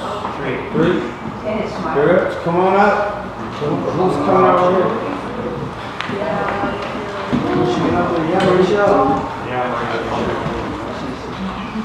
They were doing rock, paper, scissors to see who could come up. So who wants to go first? Just introduce your name, yourself, and then talk about 3 favorite projects you do. Okay. I'm Chloe Ross, and this is my team right here. We're from Golden Valley High School down in Santa Clarita. Okay. I think one of our favorite projects. So the first one, it's something that we always start off with because it gets a lot of members. Making dog toys for one of the shelters in our area. So we tell them to bring old T-shirts, and then we make dog toys just by braiding them, and then we donate them. That always gets members in. Another one is on Thanksgiving. This is my favorite one. We go down to the senior center and we serve them food. We get to talk to them. We're basically the waiters for them during Thanksgiving. We sacrifice our Thanksgiving day and help out the seniors over there. It's amazing, because we always talk with them and share, new technology, what we're going to be when we're older. And we just share stories, and they always say, oh, back in the day, I remember when I was your age, and we love hearing that, and we just make them happy, and so that's mine. How about Santa's Magic? Okay. Did I remember? Wait. Santa's Magic. Did I remember? Yes, Santa's Magic. No, I don't remember. Well, let's take them out there. You Yeah, I can go. Hi, I'm Cody Buckles. I'm with the Paso Joy Club. So we do a lot of fundraising actually in our community for like local causes and stuff. And so how we like to do that is we bring like local food trucks and local catering services to our school parking lot, and we host like basically big party events after school. And this year we raised like $1,000 for a girl in our community who was diagnosed with some heart problems and stuff, and it was just really cool.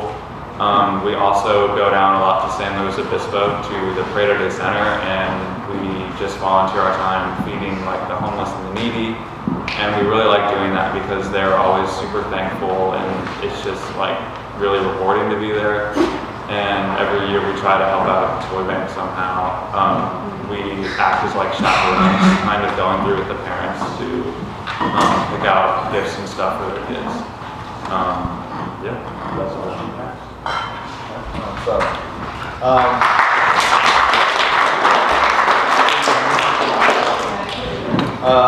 One of the things that I like to right. My name is Mauricio Gonzalez, and I'm here with Santa Paula Optimist Club. And one of my favorite things that I did that I'm doing this year was it was during the summer where we did 3 movie nights, and each at 3 different locations. And it was free. There was no admission to everyone in that community. We invited everyone in Santa Paula. People from elsewhere could come, but everyone could watch a movie. And we gave popcorn out for free. We gave I think we gave some prizes out for free to kids, books too. And it allowed us to get our community closer together. And another thing that we like to do is at our high school we hold this thing called the Spring Leadership Conference. It's actually coming up in a bit. I think it's in late April. And we invite students from not only our high school, sometimes we've had students from other high schools before, but we basically, it's kind of like this, but bigger.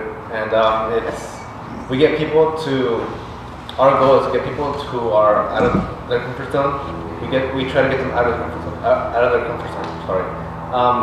By making them want to engage in activities and become leaders in their own community. That's the reason I'm actually here right now, because it's being leadership conference.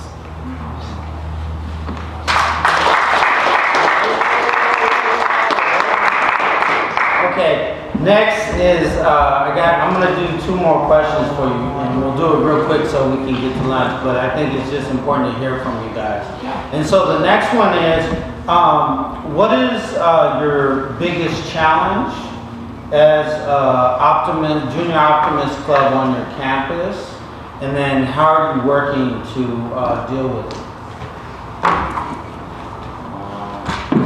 Okay, I guess for us it would just be trying to stay organized and on top of things, because when we do big events like the food truck fundraisers and stuff, that's ticket selling. So we're trying to stay accountable for like 200 plus tickets.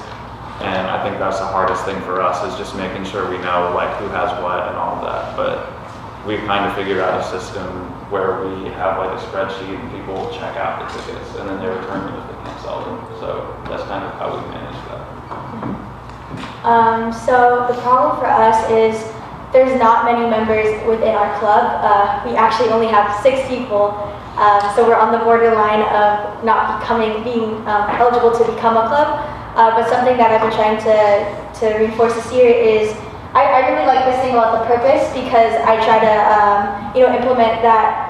The reason that we are serving is because since it's called Junior Optimist International, the reason we serve is to spread optimism, to spread that people have a purpose in serving and making others happy. And we always start off with reciting a line from the creed every single meeting to reinforce that this is why we serve. And also another thing is we have like a medal system. So if you bring this amount of members, if you go to this amount of community service opportunities, you get either a bronze, silver medal, or a gold medal by the time you graduate or at the end of the year. And that's a little incentive for them. Cool. And I think the biggest challenge for us, at least, is our school's ASB advisor. It takes a really long time to like Try it. doesn't like dealing with kids. At least from my end. We've had trouble with lots of fundraisers because of that. Can I ask a question, these other 2 gentlemen? How many clubs are on your school campus altogether? Oh, Do you have any idea? Somewhere in the 40s probably. What about you? Like total clubs? Yeah, what other clubs here?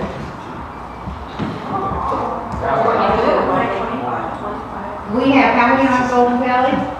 Yeah, 15. We got about 50 clubs on Golden Valley campus. 1-5, not 50, not Yeah. 5-0. And that's no problem. Okay, real quick, there's a question or comment? Question. First of all, you have goals. Each of you have goals for participation, and you have a plan for each year. And the second thing is, do you wear a uniform like a jacket or anything like that for Optimist Club? Or should you just go throughout your day? You're advertising without doing it. Monique, stand up, Monique. So for our club, we have shirts that we give out when someone gives in their membership fees and all of that. So yeah, we'll wear those, when we're having an open house or having the middle schoolers come to our school, and that's our little walking ad. Fundraising, all of that. And your first question about the goals. This is kind of my goal for our club, the creed, and the reason why we serve. When I became president of Junior Optimist International at Golden Valley, I wanted there to be a certain focus each month. So, for example, January can be to helping the seniors at the senior center. February can be for helping kids at an elementary and something like that. So that's one of the goals. So I would say for goals, I personally was interested in Joy Club to spread joy and to kind of make positivity out of things that maybe weren't always so positive, you know. So for us, it's all about how can we impact our community in a way that's going to like make it better for everybody, and how can we invest ourselves into our community. And we don't have cool shirts. That's been on our agenda for a while, but we just try to represent ourselves like professionally. And yeah. So I guess for like promoting ourselves, we have. Oh, okay. Sorry. I guess for promoting ourselves, I guess we have like these neon vests that Adult Optimist provide for us when we go to events, and so we've been working on shirts, and we should be getting in a couple of weeks. As for like our goals, or for my goals for the club, I joined the club because of the Spring Leadership Conference I just said earlier.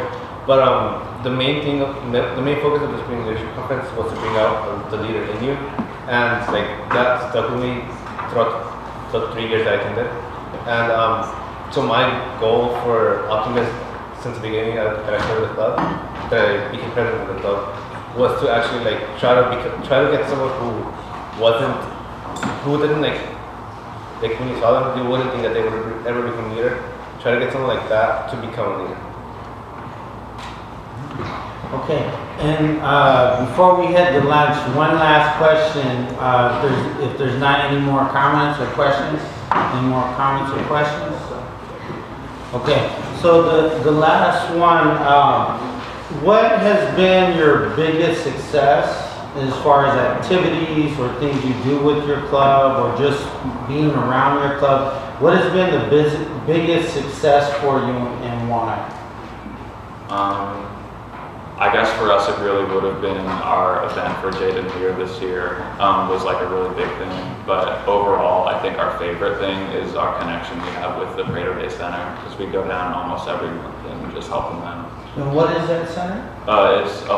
It's like a homeless and needy center in SLO, so it basically provides them with food, even if they are like maybe in some trouble, like they still give them food, they still give them assistance, they give them a place to stay, and it's really cool. It's super nice. Okay. And what's the why behind the fundraiser you guys do? Okay, so Jaden Lear would have been a freshman at our school this year, but actually she was diagnosed with like a kidney disease and a heart disease, and so her family took like a huge blow financially. She wasn't able to start school for months, and just like she had some people that knew her in the club, and we heard about it, and so we just did a huge like fundraiser for her and showed support, and it was awesome. A lot of the community came together for her. So, yeah. Wow.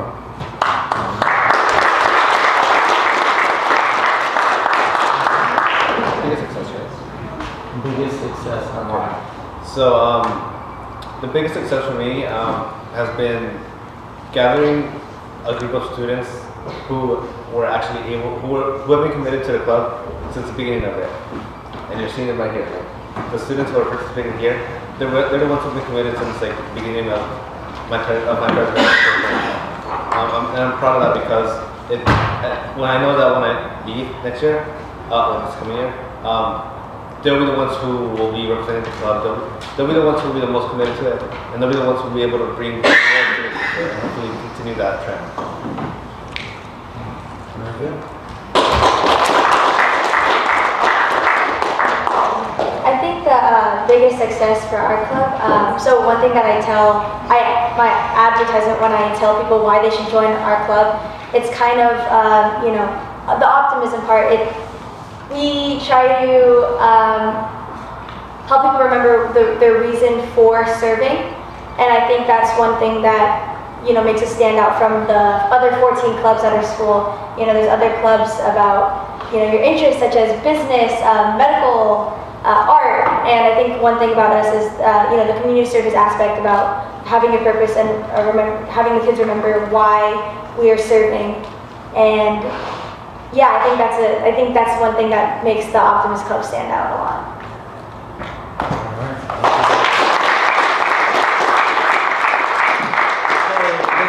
Give all three of them another round of applause.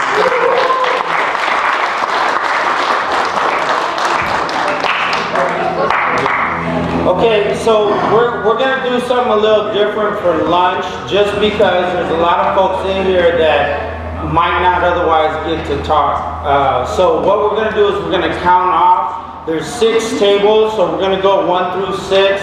All the ones will sit 1, 2, 3, 4, 5, 6. So we'll go ahead and start. We'll start with the students. 1.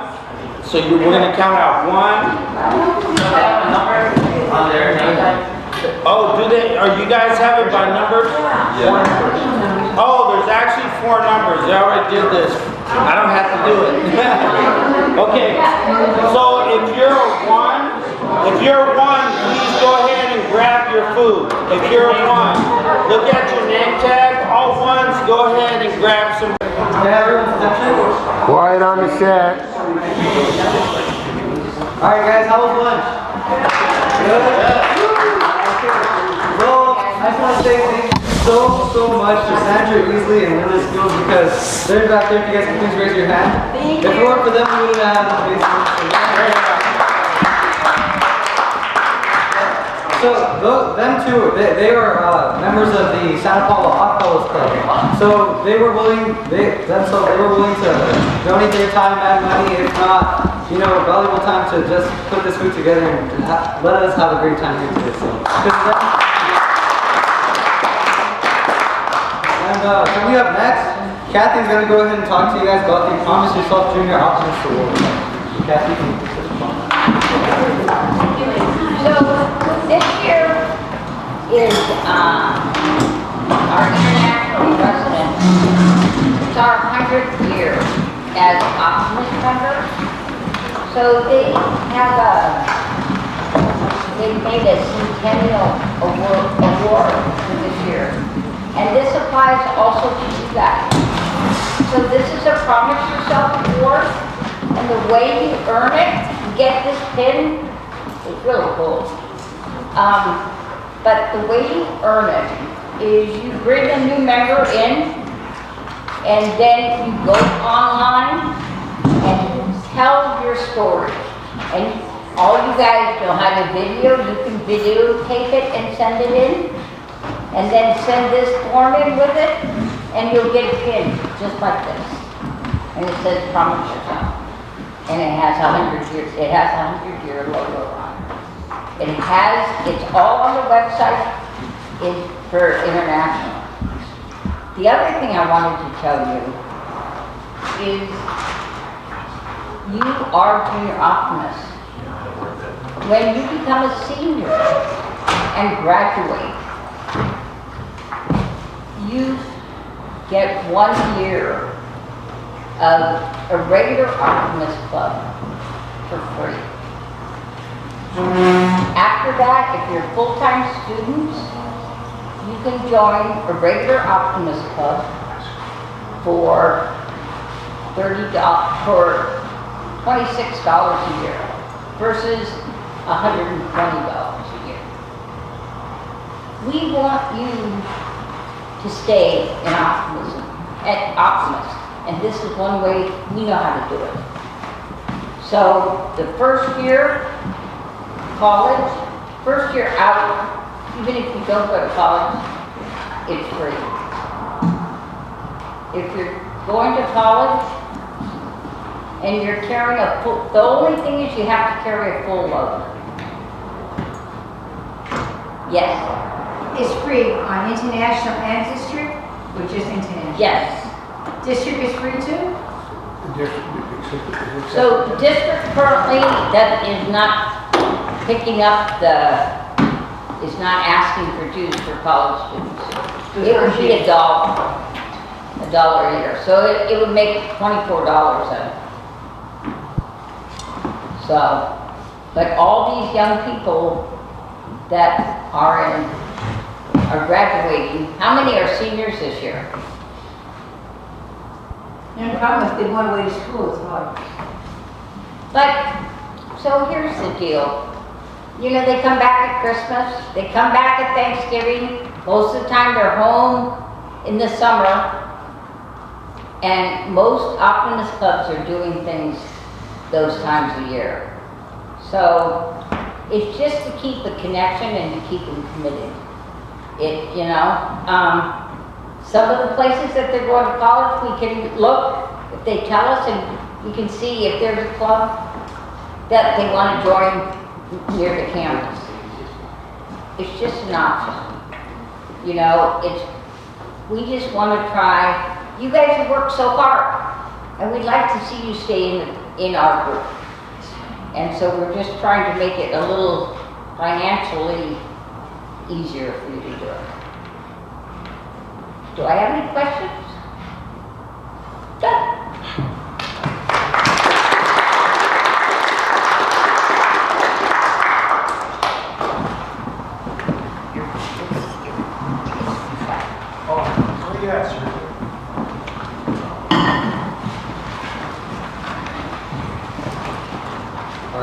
So now that we're finished with Kathy, Ralph Perez is actually going to go ahead and come back up and speak to you guys about elections and positions in the club. So Ralph, can you go ahead and let's go ahead and give him a round of applause.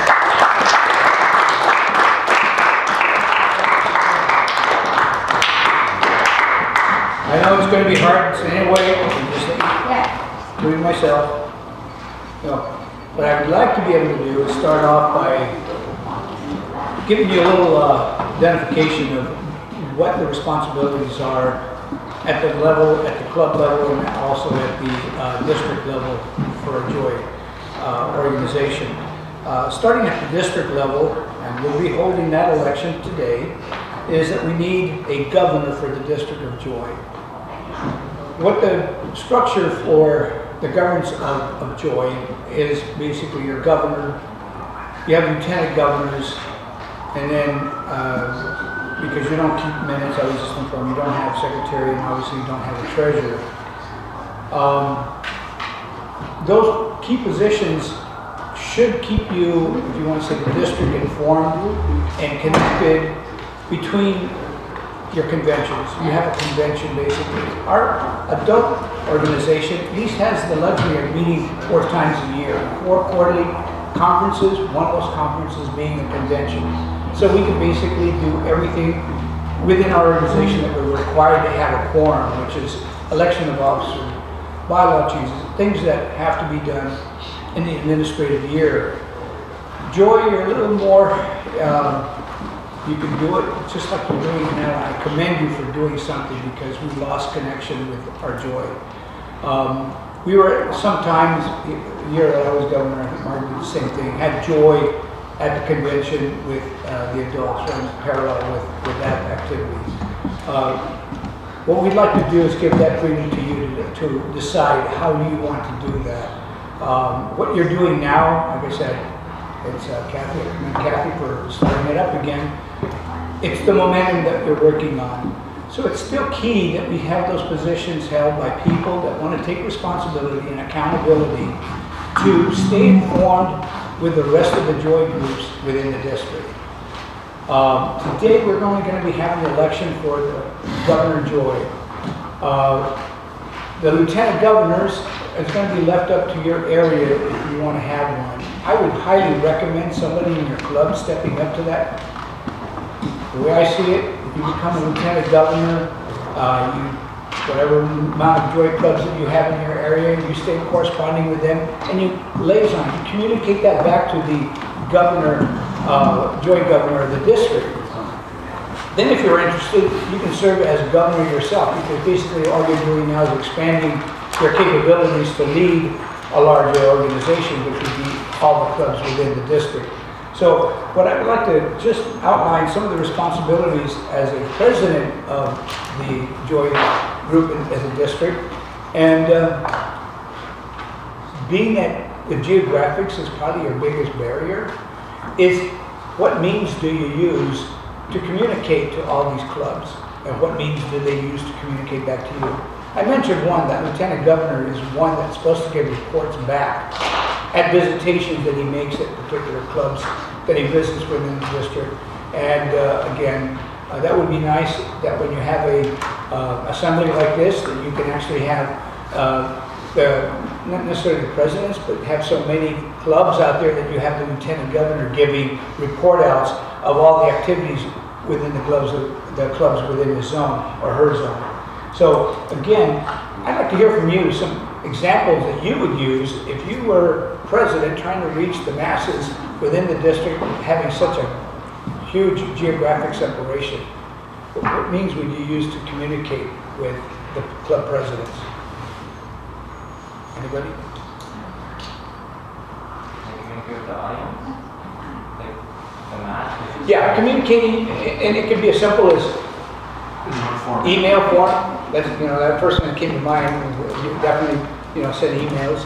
To have meetings in a conference ways. I don't know if everybody's in a techie, you know, world that they can establish a particular day and have a conference that you can do that. But the most important thing is that you do have, first of all, knowledge of how many clubs are within your jurisdiction, which would be the district, and that you're able to send correspondence out to those clubs so they can report back to you with specific answers to your questions that you're trying to acquire. In other words, you want to know the state of their health, the club's health. What do they need help on? Those are the things that as a governor that you would really, you know, step into to be functional in. So, can anybody think of anything? Email? Texting. Texting? That'd be effective? Yeah, social media. Okay. So let's say that you're the governor and you're given a list of all these clubs. Obviously, you need a point of contact. Hopefully, it'd be the president of the club. Some of our even adult clubs, they put the secretary as their correspondence. Some means that you're able to stay on top of all the clubs. Then you are fulfilling your obligation, your responsibilities as a governor. The lieutenant governor, as I said, is that liaison.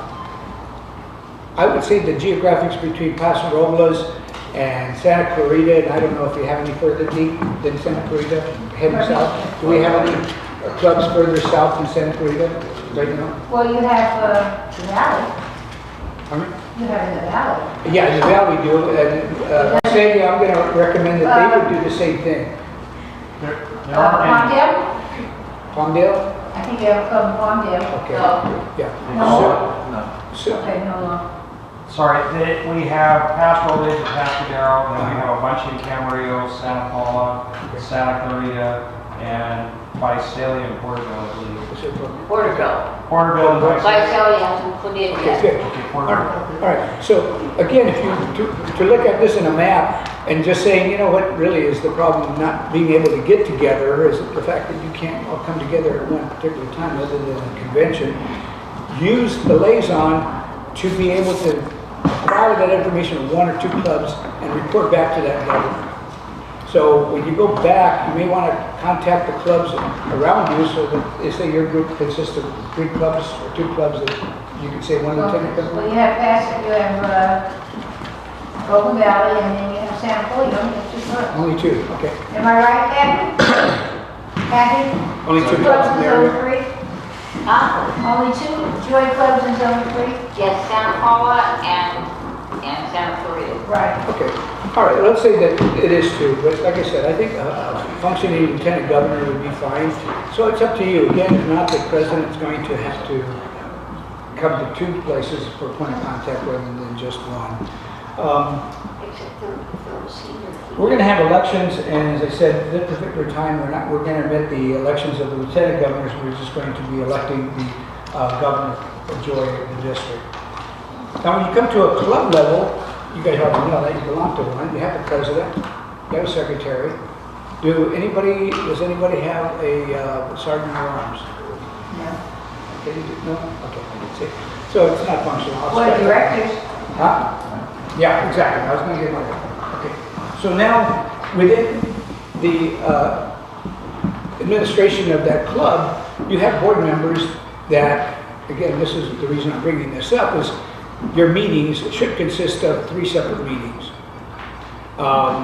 Should consist of board meetings prior to the general meeting. And the reason you do that is you make a decision of what you're proposing, your direction as a board member for the club. Now, it's your opinion as a board member to do that. You still have to have buy-in from the club to do that. So then you would have a general membership meeting that you would then roll out this information. You get input from the club members of what they want the board to go back to do, particularly the projects. But the main body that the board of directors is going to do is basically look at proposed budget, propose whatever the club is going to acquire by the end of the year. Then you can have committee meetings. To try to have any two at one time is kind of crazy. I mean, you can come and meet earlier, but you can't intermingle the businesses within a general meeting and try to accomplish it all. You should try to separate those three functions so that you're putting your full attention on what your responsibility is as a member. So if you're on board, you're also a regular member, you may be on a committee, but you go to those committees, meetings for that specific task. So again, if you do that. Now, what I wanted to do today, addressing all meetings, not as much the joint meetings, because you only meet once a year, but your regular club meetings. Can everybody see that? The symbolism you have here is a tree representing the club and its purposes, if you want to say. I can say responsibility also. A club should have the responsibility of these four elements. Does somebody want to tell me why organization is the trunk?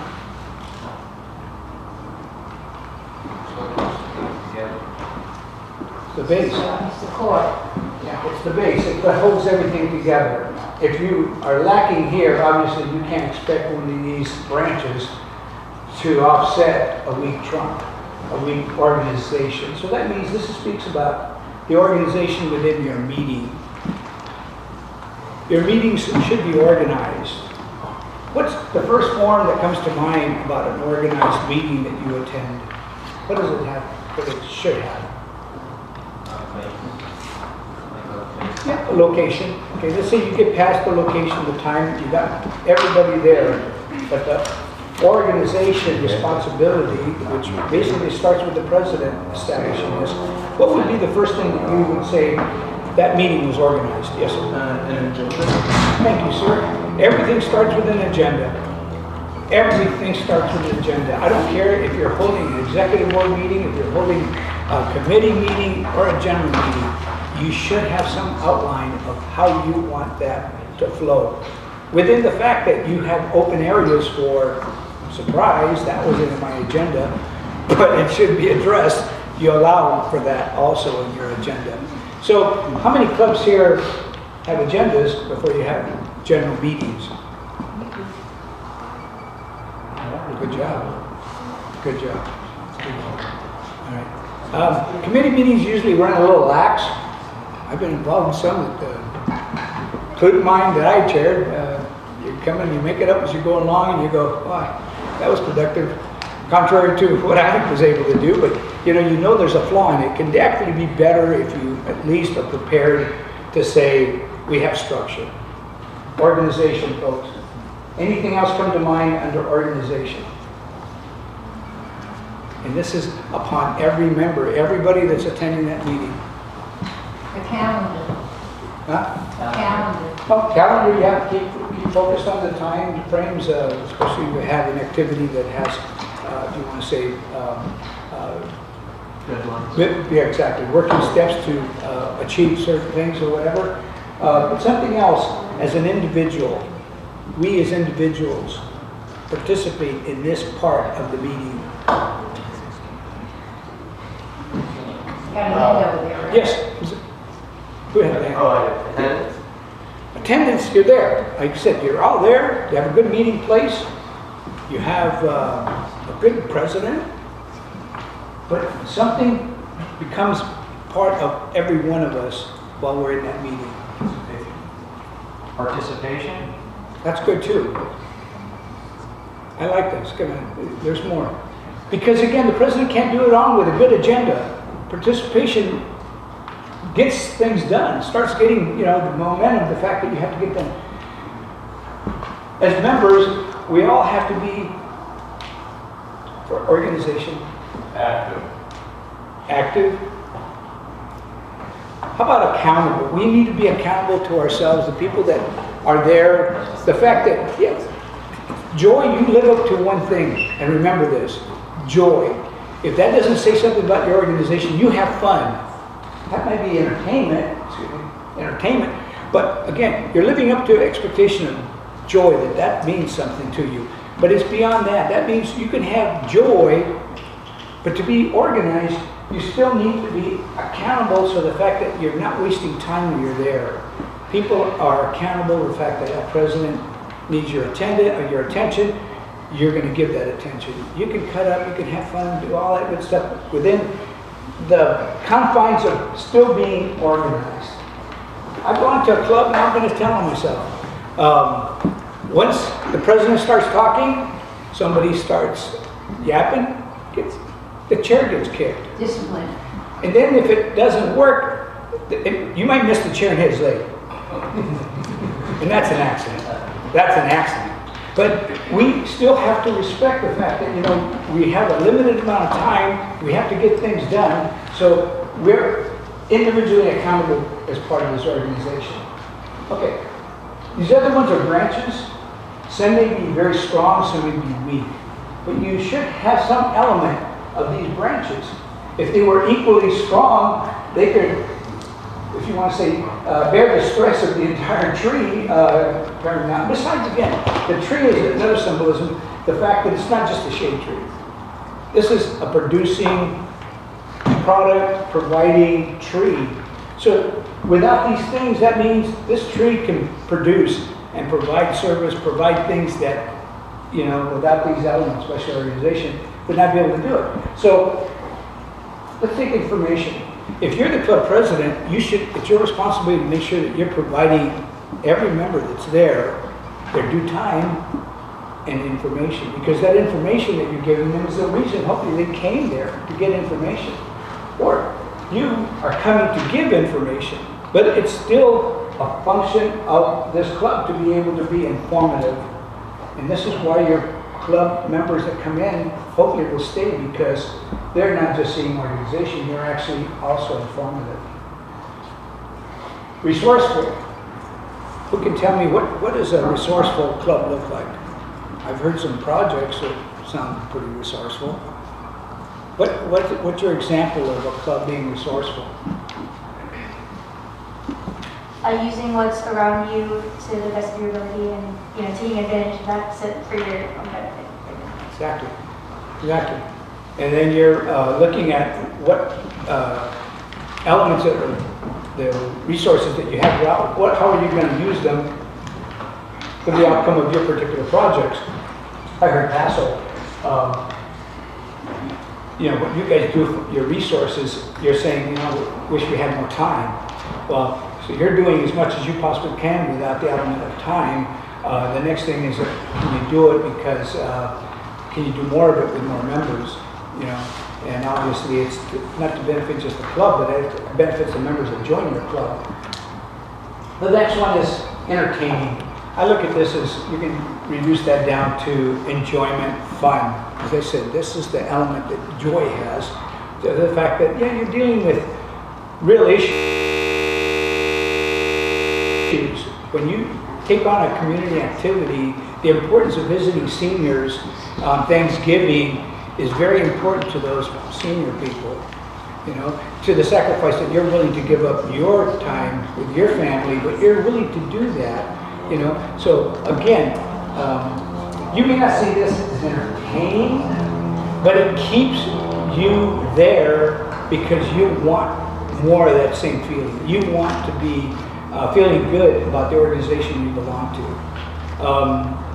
Anybody bring entertainment to, like speakers or whatever, to your meetings? Have you ever done that? Here we have the tournament, one more tournament. Yeah, we play music, specifically really well.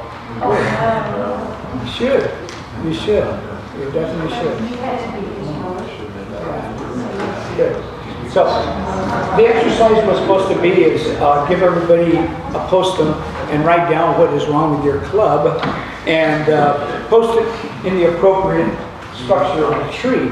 Well, I didn't like that because it's saying, oh, you gotta have a problem with your club. I was going to do it, but yeah, shut down for a little bit of time, is what can you tell me, and just volunteer, raise a hand, something your club does that fits one of these branches or trunks? Does anybody have something that they want to share about their club?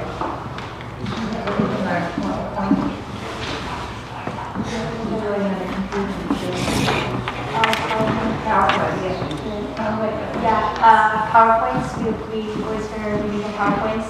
And then I think the resourceful part, we do like a Remind 101 app, so we text all the information to the members, and I always give them like the links that we mentioned in the general meetings.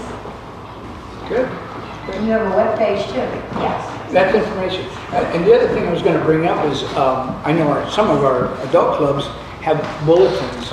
And, you know, for the day that it used to be a paper bulletin printed out, mailed out, which our club still does, with the joke of the month. First read by our wives, and they go, "What? Are you going to do that?" But how we see the world. Yeah. But you got to have fun with this, but it's information, it's entertaining, it's things you want to do. So maybe you don't use snail mail, but use, you know, internet to pass on just a bulletin, reminders for a meeting or a function, especially not meetings, but functions, things that, you know, you want them to know about. So again, it takes a little bit of time, but it's another means of communicating and keeping your members informed. Anybody else have a part of a good thing that they want to share with the rest of the group?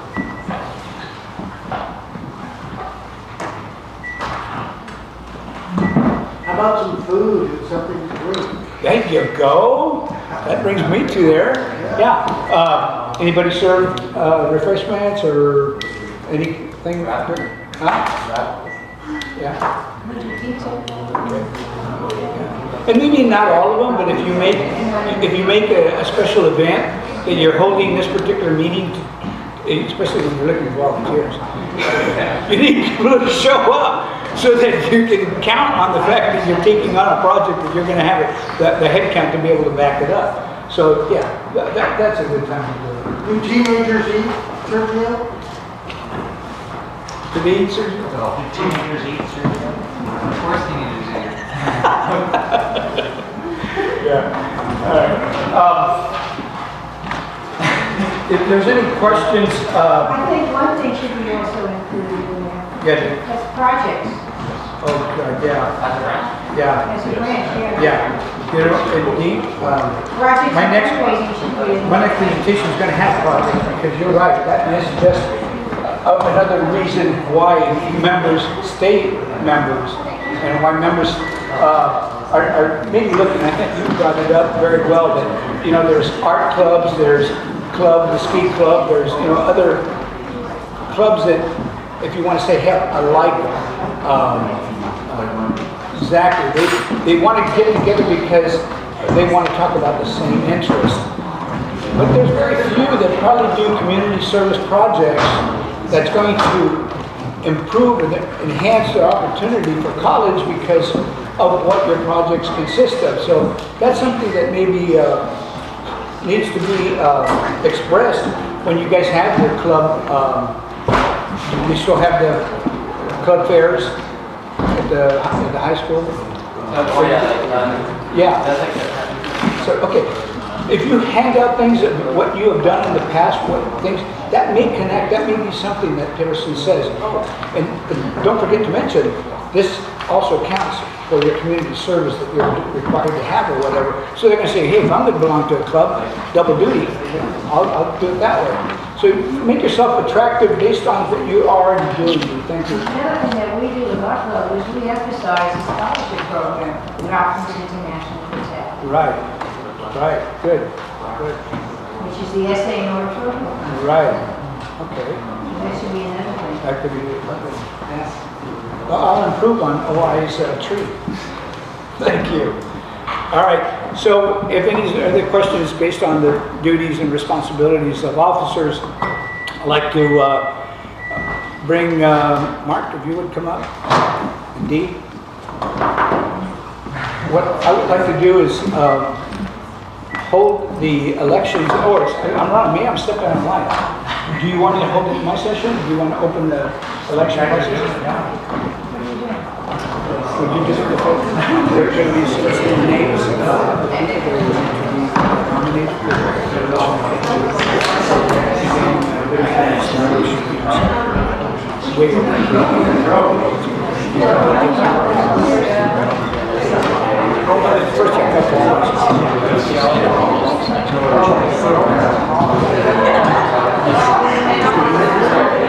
well, no, I talked about it.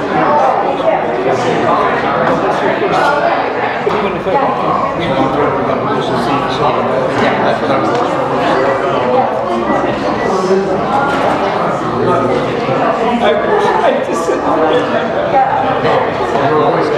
I'll do it.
Okay, can we have your attention, please? Listen up. So, we're going to open up the floor to nominations. If you are a member of a Junior Optimist Club and you would like to nominate somebody from your club to be governor, when I ask for that, go ahead and speak up or raise your hand and nominate somebody. Now, to be eligible to be governor, you need to be not a senior right now, because this takes place starting October. So if you're a senior, you will have already graduated. So other than that, you're good to go. So are there any nominations from the floor? Yes.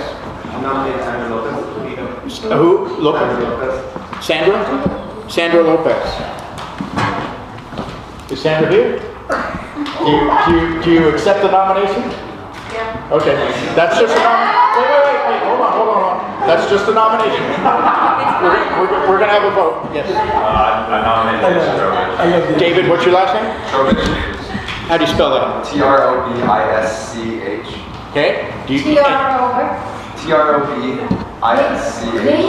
B. As in boy. Yeah. And do you accept the nomination? I do. Okay. Any other nominations? Okay, now we're gonna put you guys on the spot.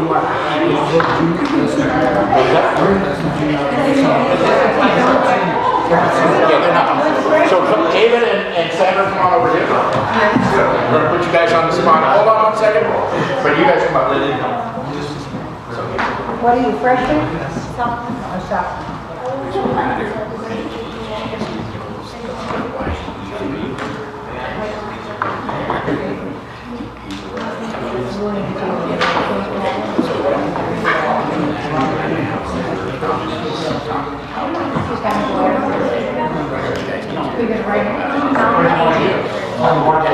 Alright, here's how it's gonna work. So the people who nominated, come on up here, and over here, come on up here. Yeah, come on up. We're gonna give our candidates a chance to think. So what you are going to do, and since you went first, I'm gonna let you go first. Tell us why you nominated Sandra for the role of governor for next year. So the reason I nominated Sandra is because of her, I know that she's in the Explorer program, she's in track, and I'm not sure what else we got. Just track? Extracurricular activities and college classes. She's in those, and she's capable of doing it, so, especially the leadership from the Explorer program. I feel like that will help out a lot. Fantastic. See, this is very strange for you guys to get a little public speaking. Tell me your name, I forgot. Mauricio. Mauricio? And are you in the Explorer program? No. Okay. Good, thanks a lot. And now, come on up and tell us why you nominated David. So I nominated David. I've known him for the past 3 years, and he's become like one of my closest friends. And I personally work with him on like productions. I've been in like 6 shows with him, and I'm blown away by like his work ethic, and his grades have always been straight A's, and he pushes himself to be in so many different things. He does sports. He's like an extremely important part of our club. Like a lot of things we do couldn't be done without him, so I just think it would be a really great choice for governor. Okay, now here's what we're gonna do next. Anybody got a coin?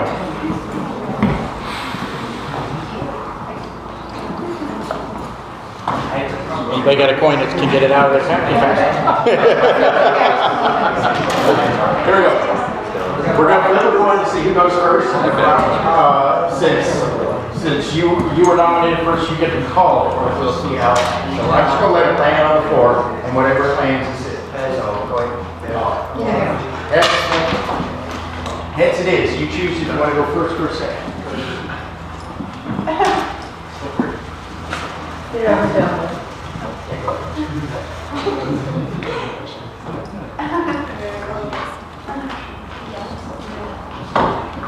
So I believe that I could be a great governor because throughout my whole life, I've always done the best that I could in everything that I try, and I'm not afraid to try new things.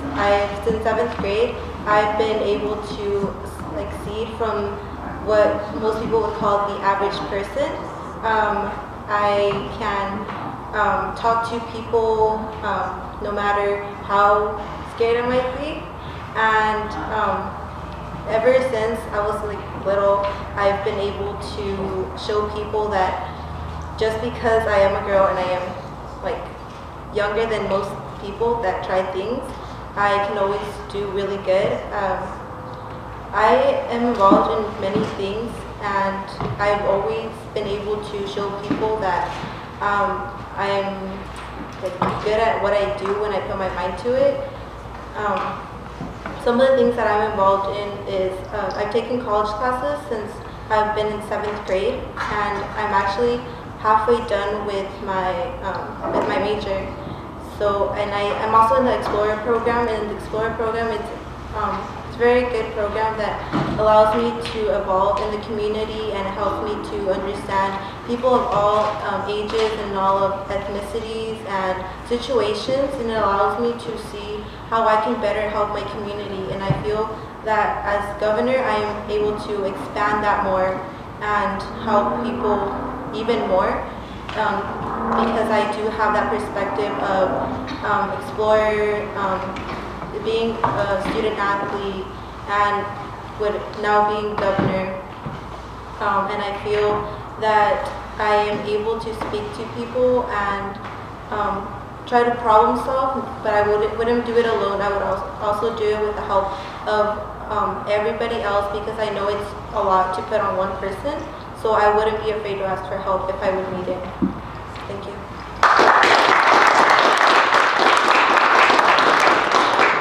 So Kathy, before I have our next speaker, we're going to need a little help because we're going to need ballots. So We're gonna take them, I'll take them out of the room and they can do a. Okay, we're going to do it that way? Okay, great. So our next speaker is David. Hi everyone, my name is David Chobish. Just a little background about me. I'm 17 years old. I'm going to be a senior next year. I'm involved in the Paso Robles High School, the theater department. So I've been in the shows for all 4 years. I want to study becoming an actor because I have a really big passion for that. I have a really big dream about that, and I really appreciate art. I am involved in AP classes. I do take summer classes. I've taken classes at community college just to free up some GED for when I really have time in college to really focus on my passion. If there's a deadline, I will complete that deadline. I will make sure I'm ready for that deadline. I definitely take Joy Club serious because I appreciate the message and just what the club stands for. Because whenever I hear the word optimism, I mean, it's really just, optimism just speaks kind of success to me. Because I don't think, if you're optimistic, sure, you're gonna fail because everyone fails, but you have the power and you have the will and you have the mindset to get back up and keep going. And I don't think success comes at all from not getting back up. And yeah, thank you. So Shannon and I are keep you outside. You gonna take them out? Okay, go. Oh, you're all take them out.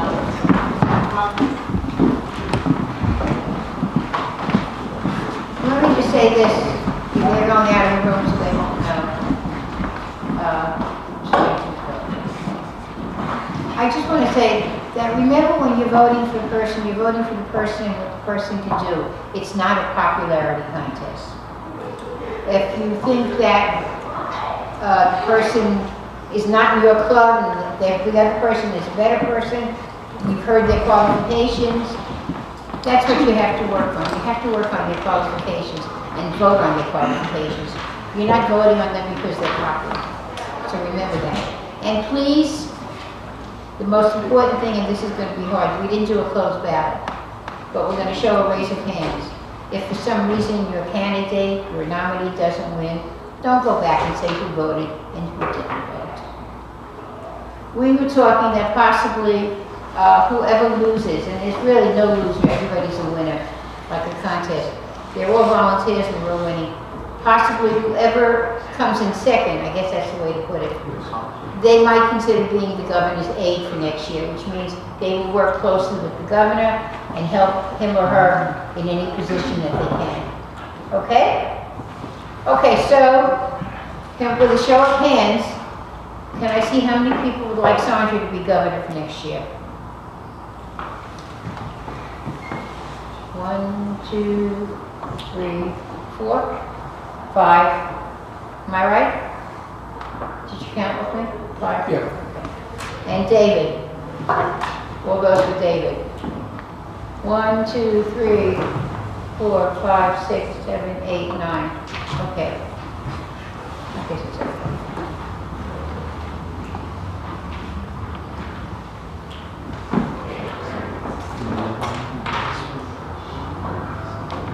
It's a system.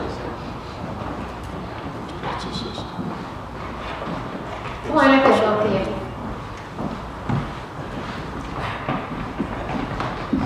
I have to say it was close.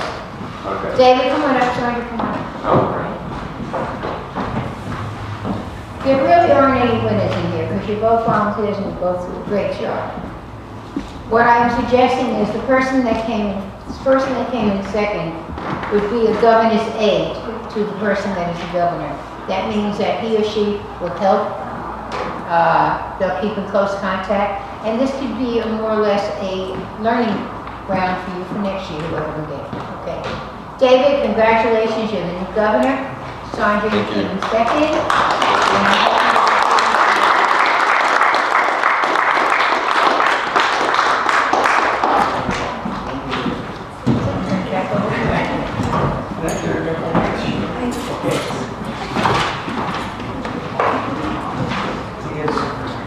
Is Ruth back?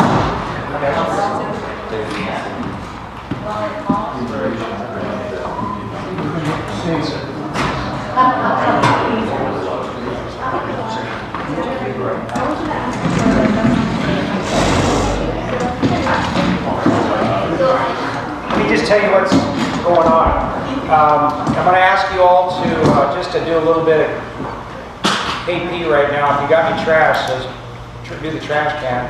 They went to get the ice cream. We didn't want to get it too soon so it didn't thaw. But she's going to be here in a few minutes. We were supposed to do that at 2 o'clock anyway. We're a few minutes ahead of the schedule. We're going to do 3 minutes. She'll be here. She'll be here in a couple minutes.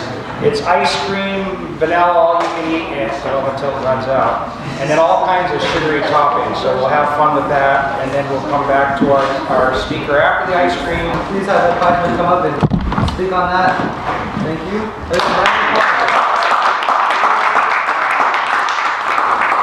Round of applause. Round of applause. Okay, so I have to start with, I've been at middle schools this whole entire week talking to like 9,000 middle school kids, which is why I have no hair left. But I hope you guys are all high schoolers? Yes. So this will be a lot easier because sometimes I have to bring it down to middle school. So I'm going to jump right in. I'm going to stand here. Hopefully you can see me. I don't want to block the screen. I'm not going to be behind the podium because it makes me look shorter than I already am. So I'm the founder of the Organization for Social Media Safety, which we founded because 2 years ago my son Jordan, this is a still image of Jordan on the ground.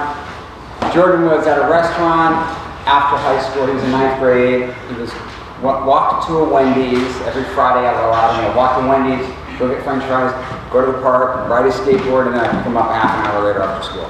Typical Friday. This Friday, he was standing outside of Wendy's, and someone thought it'd be funny to come up behind him and punch him in the head, see if they could knock him out. Apparently, what they did was they knocked him to the ground. He suffered a traumatic brain injury. He was bleeding in the brain for 6 hours. Obviously, your brain's not supposed to have this medication.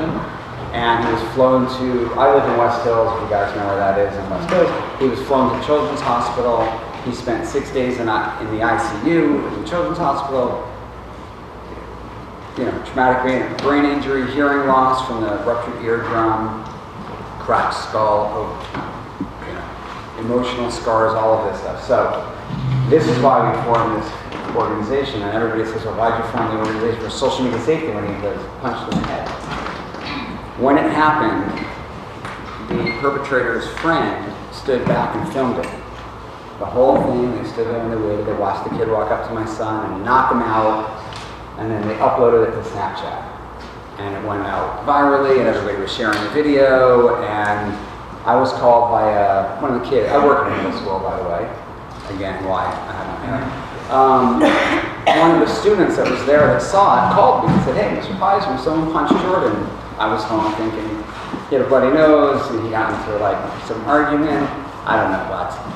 So I went down there with an ice pack. It's like, I'll go down and bring an ice pack and pick my kid up. And cop cars, the ambulance, fire truck, you know, the whole 9 yards is going on. And he's in the back of the ambulance, blood everywhere. I didn't know what happened to him at that point. And then the kids started running up to me and showing me the video. Oh, look what happened. And I was dumbfounded as to how was my kid? And like, I could not conceptually understand what happened. And then multiple videos, and then multiple pictures of him on the ground, his eyes rolled back, blood, and so we learned that, you know, everybody took pictures of him on the ground, because because that's what kids do, unfortunately, today. And that's what adults do, and I've seen it everywhere. Everybody stops and grabs your phone. So we started this organization for social media safety to try to keep kids safe on social media. And adults, for that matter. Really, everybody's safe on social media because, look, these aren't going away. These are good. They could be good. Social media could be good. My family's on the East Coast. I use it all the time. I share pictures. Social media is good. It's here to stay. But we have to operate differently because you guys, it's new to you, it's new to us. So that's why we formed it. I always start with the why. Why did we do this? This is why. It's been 2 years since this happened. Jordan's recovering. He's back to school again, thank God. He's reading normally. He looks normal. He's got a lot of emotional healing going on. The person who punched him in the head was charged with a Class 1 felony to commit serious bodily injury. So he was arrested and charged and was given 100 hours of community service. The girl that filmed it got absolutely no punishment or accountability whatsoever. In fact, she posted a picture on Instagram like this, like a little smiling picture, and it said, "Not guilty." That was her, because the cops talked to her, and they said, "We're going to arrest you," and that was her punishment. So we jumped in, and I met with our local assembly member in West Hills for our district, whatever it's called. And we passed Jordan's Law, which was signed in 2017, became effective 2018, and as it says there, Jordan's Law makes it clear that anybody who conspires with an attack or to film a violent crime is going to be considered an accomplice and subject to an enhanced or longer sentence. Enhanced or longer sentence means they could arrest you for filming a violent crime. That's not to say that if you see 2 kids fighting and the first thing you do is pull out your phone and film it, you can't be arrested for that, obviously. Probably not the wisest thing to do. Maybe pull your phone out and call for help. But if you conspire together, if you're like the getaway car driver and you don't touch the money, you don't rob the bank, you don't do anything, you're just going to drive and pick your buddy up, you're an accomplice. This girl should have been charged with something, some accountability, because she planned it with him. She filmed it, she posted it, she shared it, and then her excuse to the cops was an accident. I didn't mean to do it. So that's why we started. That's how we got Jordan's Law passed. So Jordan's Law is only effective in California. We are working in other states. Typically you chop down California, all the other states will follow. So we're hoping that that's sort of what happens. We lead, they follow. So how big is social media? These are actually outdated. I'm going to hand it back to anybody. Sorry, I didn't see that. So these are outdated a little bit.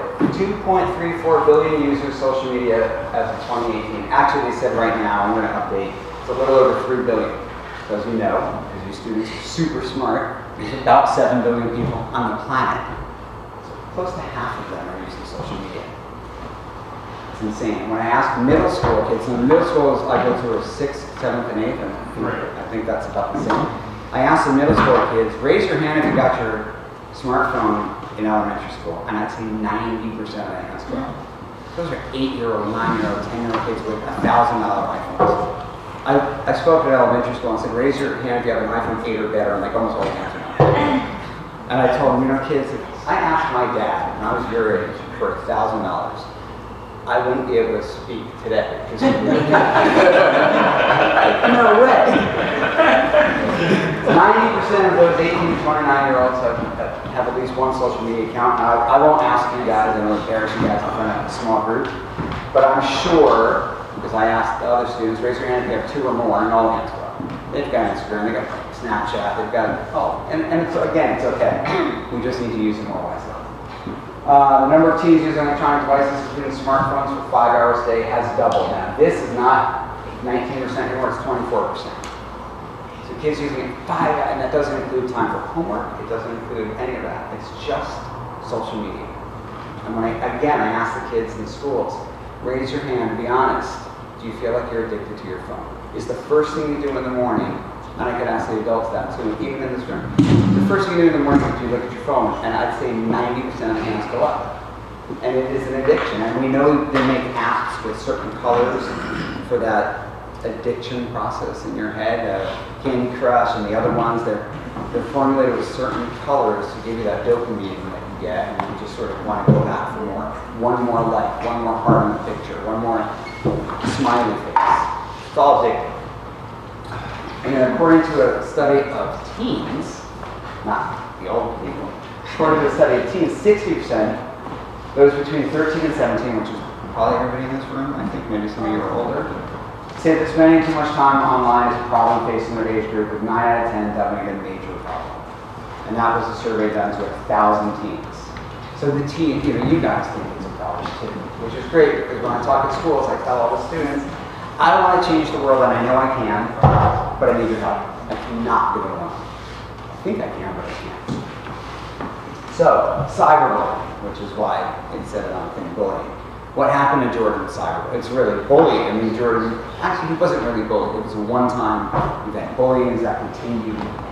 He wasn't ever bullied, but he was cyberbullied because his videos showed up over and over and over again. It's been seen 700-something thousand times.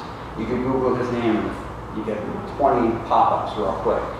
Jordan Pipe's video. We did a lot of TV shows, we did talk shows, we did news things, so it comes up more. But cyberbullying, which we all know is a form of bullying on electronic means. That's what happened to Jordan.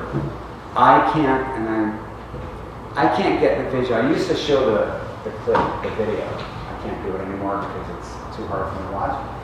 But I can't get that out of my brain. Forever etched in my brain, my son lying on the ground covered in blood, what happened to him. And I also can't get it off the internet. It's never gonna go away. For the rest of my life, it's gonna be there. Someone's gonna watch it. Hard for me to swallow that. But you guys are smart enough to know what cyberbullying is. 88% of social media using teens have witnessed other people being mean or cruel on social sites. I'm gonna ask you guys, have any of you ever been cyberbullied or seen cyberbullying before on your phones? Because every school I go to, I'd say 90% of parents go. And then I tell them, 34% of students report experiencing cyberbullying. That's just the ones that report it. So there's a lot that happens to them when they sort of don't report it. Because they feel embarrassed or they just don't want to even make it go on, so they just ignore it. But there are things to do if you're cyberbullied to prevent it. Well, so, because you kids are not much younger than me, but a little, where do you think cyberbullying takes place?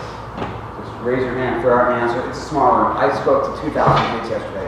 I was screaming, so this is a small room. Throw it out. Where do you think cyberbullying takes place? App-wise, what do you think the number one app is? Snapchat. Snapchat. Anybody? Instagram. Yeah. So Instagram tops it now, believe it or not. It was Snapchat. And Instagram jumps, and now you've got Instagram, Facebook, the old-timers thing, and Snapchat. And I will tell you this, I was continually bullied on social media after Jordan's story broke. And because there's a lawsuit involved and this and that, and people were, all the articles, you can make a comment on like Daily News and LA Times, you go in the comment section. They bullied us. I can't believe you're suing, you're only after money, why are you changing laws, why is your kid can't take a punch? I mean, the most horrific things in the comment section. And my attorney said, don't read the comments. You'll live a happier life if you don't read comments. So don't do it. So yeah, Instagram, number one place for cyberbullying to take place. Sorry, I don't misspeak. Me and my friends joke about stalking people on Facebook because you could see everything that they do. Even if you're not their friend, you could just go and see their photos and like criticize them, or like, if you don't like a person, you go on their Facebook and you just talk about them. And we just start making fun of a person if we don't like them, or even if we like them, if they look weird in their photos, we just make fun. And my friend, she posted a picture of her, like, because she's half Filipino. So she posted a picture of her wearing like this Filipino dress, that it was part of like this culture thing she was doing. And she actually got a lot of like people talking stuff about her because she was wearing that. They were saying that she looked ugly because she was wearing the Filipino dress that her mom made for her. And it really hurt her feelings, and she started crying at school. But she ended up deleting the pictures. It's like people post something about each other, and then they think that that person's not going to see it, but then, you know, they have friends that have you as a friend and on Facebook, and it just gets around really quick. Teenagers, they find it easy to like criticize people over the internet because you're not face to face with them, so you know like, oh, she's not going to do anything about it. Even if she writes something back to me on Facebook, it's not like she's physically going to hurt me. But if you go up to somebody and you tell them, you know, there might be that chance that they might physically hurt you, or like tell somebody to physically hurt you. That's why I think teenagers like attack each other on the internet, because it's not that physical. It's not that physical and it's anonymous and it's easy to bully somebody from behind a phone. You know, that's why people do it. They just bully, they live through a filter like this, they hide that here. Because it's hard to look at somebody and say, you're ugly, you're stupid, it's just hard to do that. This video talks about Facebook. I know you guys don't use Facebook, I get it, but it talks about Facebook. We're putting our own videos together now, so it's more current for children.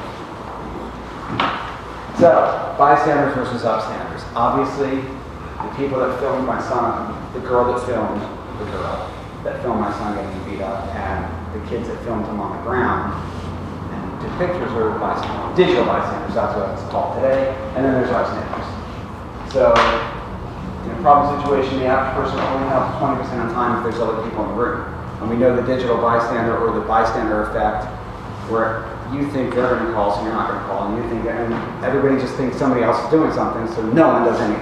That's the bystander effect. Short version. The digital bystander effect's the same thing, but everybody's in pictures.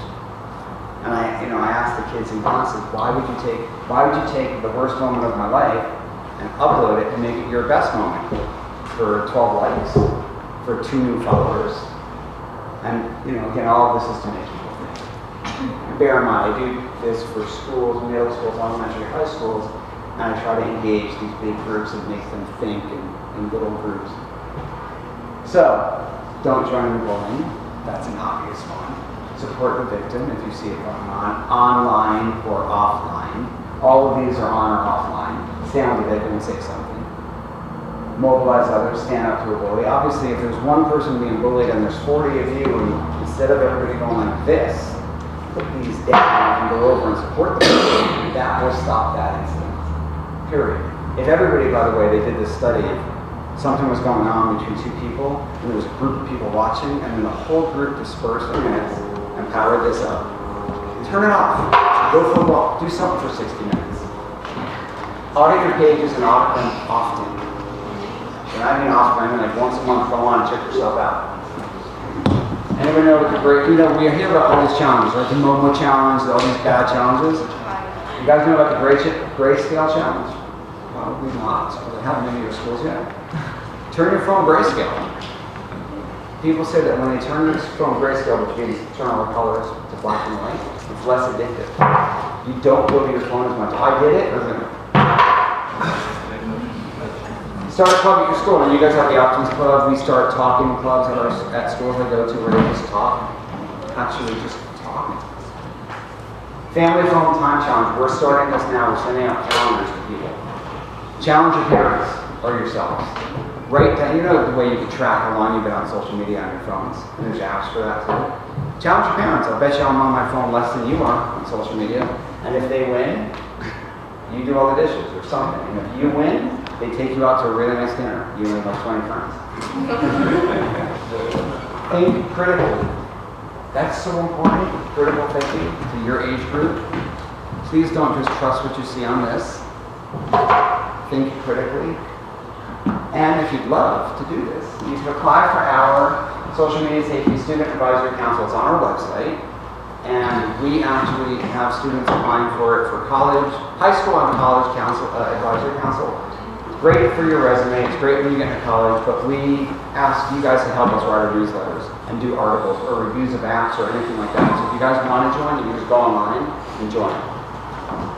Let me do with this slide. Please beg of you to remember this. I know you guys text.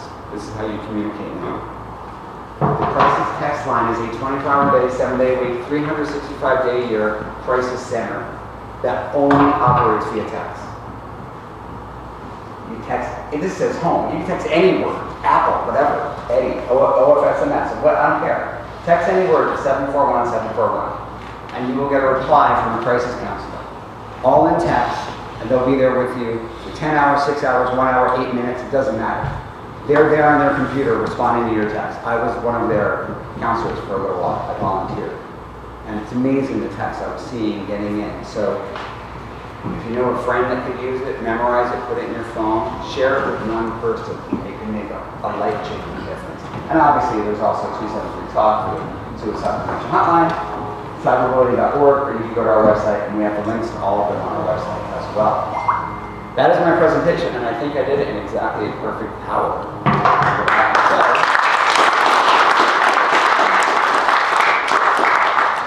So if you guys have questions, please feel free to ask, or not. If you forget all of the websites, 911 operators will redirect you to a crisis call center. Yes, absolutely. The 1 numbers we never heard, 3 numbers we never heard. I know. No questions, huh? Do you go to all those places besides? I go to schools all over the country, yeah. All over? Yep. You have a card? Yeah, I do. And I'm going to like March, what month is it? March. April. I've got some schools in Northern Cal I'm going to, and then... Because I'd like to look you up with Optimist Youth on Family Services. Yeah, I'd love to. We are working, the director of the foundation, the organization is working with the foster care program to put together a... Yeah, because we have a facility out in Eagle Rock. So we have kids at our school there. And I think this would be a great program. I'd love to come out and talk. So I'm going to give the card to the information to our principal and then Excellent. And another one question, thank you. Go ahead, ask. You sort of kind of skeptically raised me. Are you really 52? Yeah. You look good. Thank you. You're welcome. It's all my tough mud and Spartan races I do, so I appreciate How it. was your son? How was your day? Thank you for that. I know you were. I saw it coming out of your mouth. He is. So he has 20% hearing loss because his eardrum ruptured, and that will never come back. You know, the blood clot, the swelling in the brain, the tissue's dead. That your brain is amazing. It remaps itself. It's amazing. So it's healed. Emotionally, he's not who he was. He's really slowed down. Yeah. His memory retention was gone for a while. It's going back. We homeschooled for like a year to get him back to normal. He's just emotionally now. How old is he? Now he's 16 and a half, right? Yeah. What's the prognosis? Long term, they can never give you 100% because of, legal issues. They're never going to say he's going to be perfect because that means he's not, I assume. So they never do that. I'm stupid because I will Google things and then I go, oh my God, he could get this and he could get this. So I try to stay away. Okay, listen, there's early Parkinson's, early Alzheimer's related to, early onset of brain injuries. There's a higher risk of Parkinson's and alcohol. So That was happening when? 2 years ago? 2 years ago. And the kid that beat him, Oh, he was punished with, here. did he go to jail?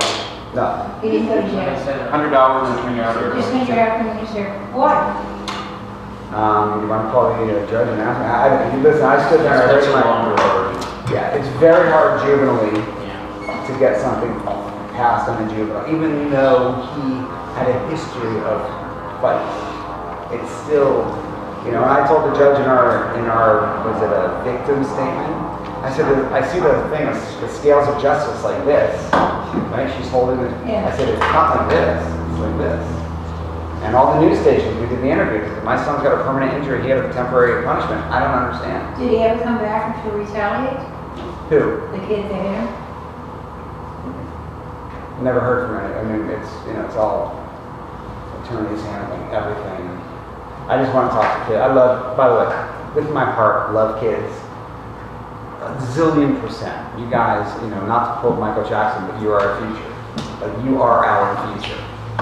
And God bless what you're doing. It needs to be expanded on 1,000,000,000%. Like, everybody should do it. And again, social media is okay. It's not bad. Like, I'm not here to like badmouth social media. I use it all the time, but I'm more critically thinking now about that. So that's it. Thank you.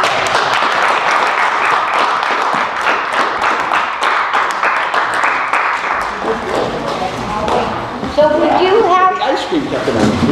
I know, so we do have a couple of presents for for the people that presented today. So can I have Mark and Ralph? Ralph? Yes.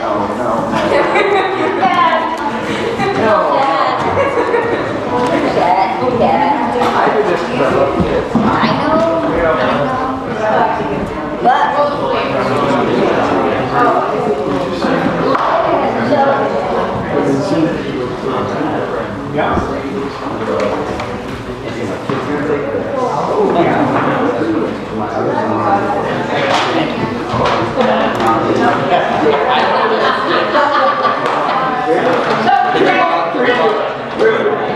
I got jam. You got jam? First of all, you've been committed. You should be committed. She's just certified, so next is committed. And you guys can have jam.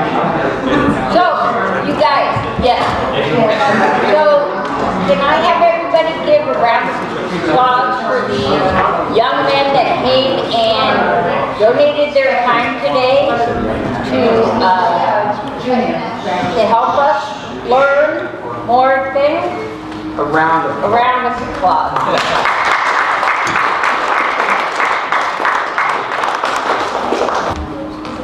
Yes, I have.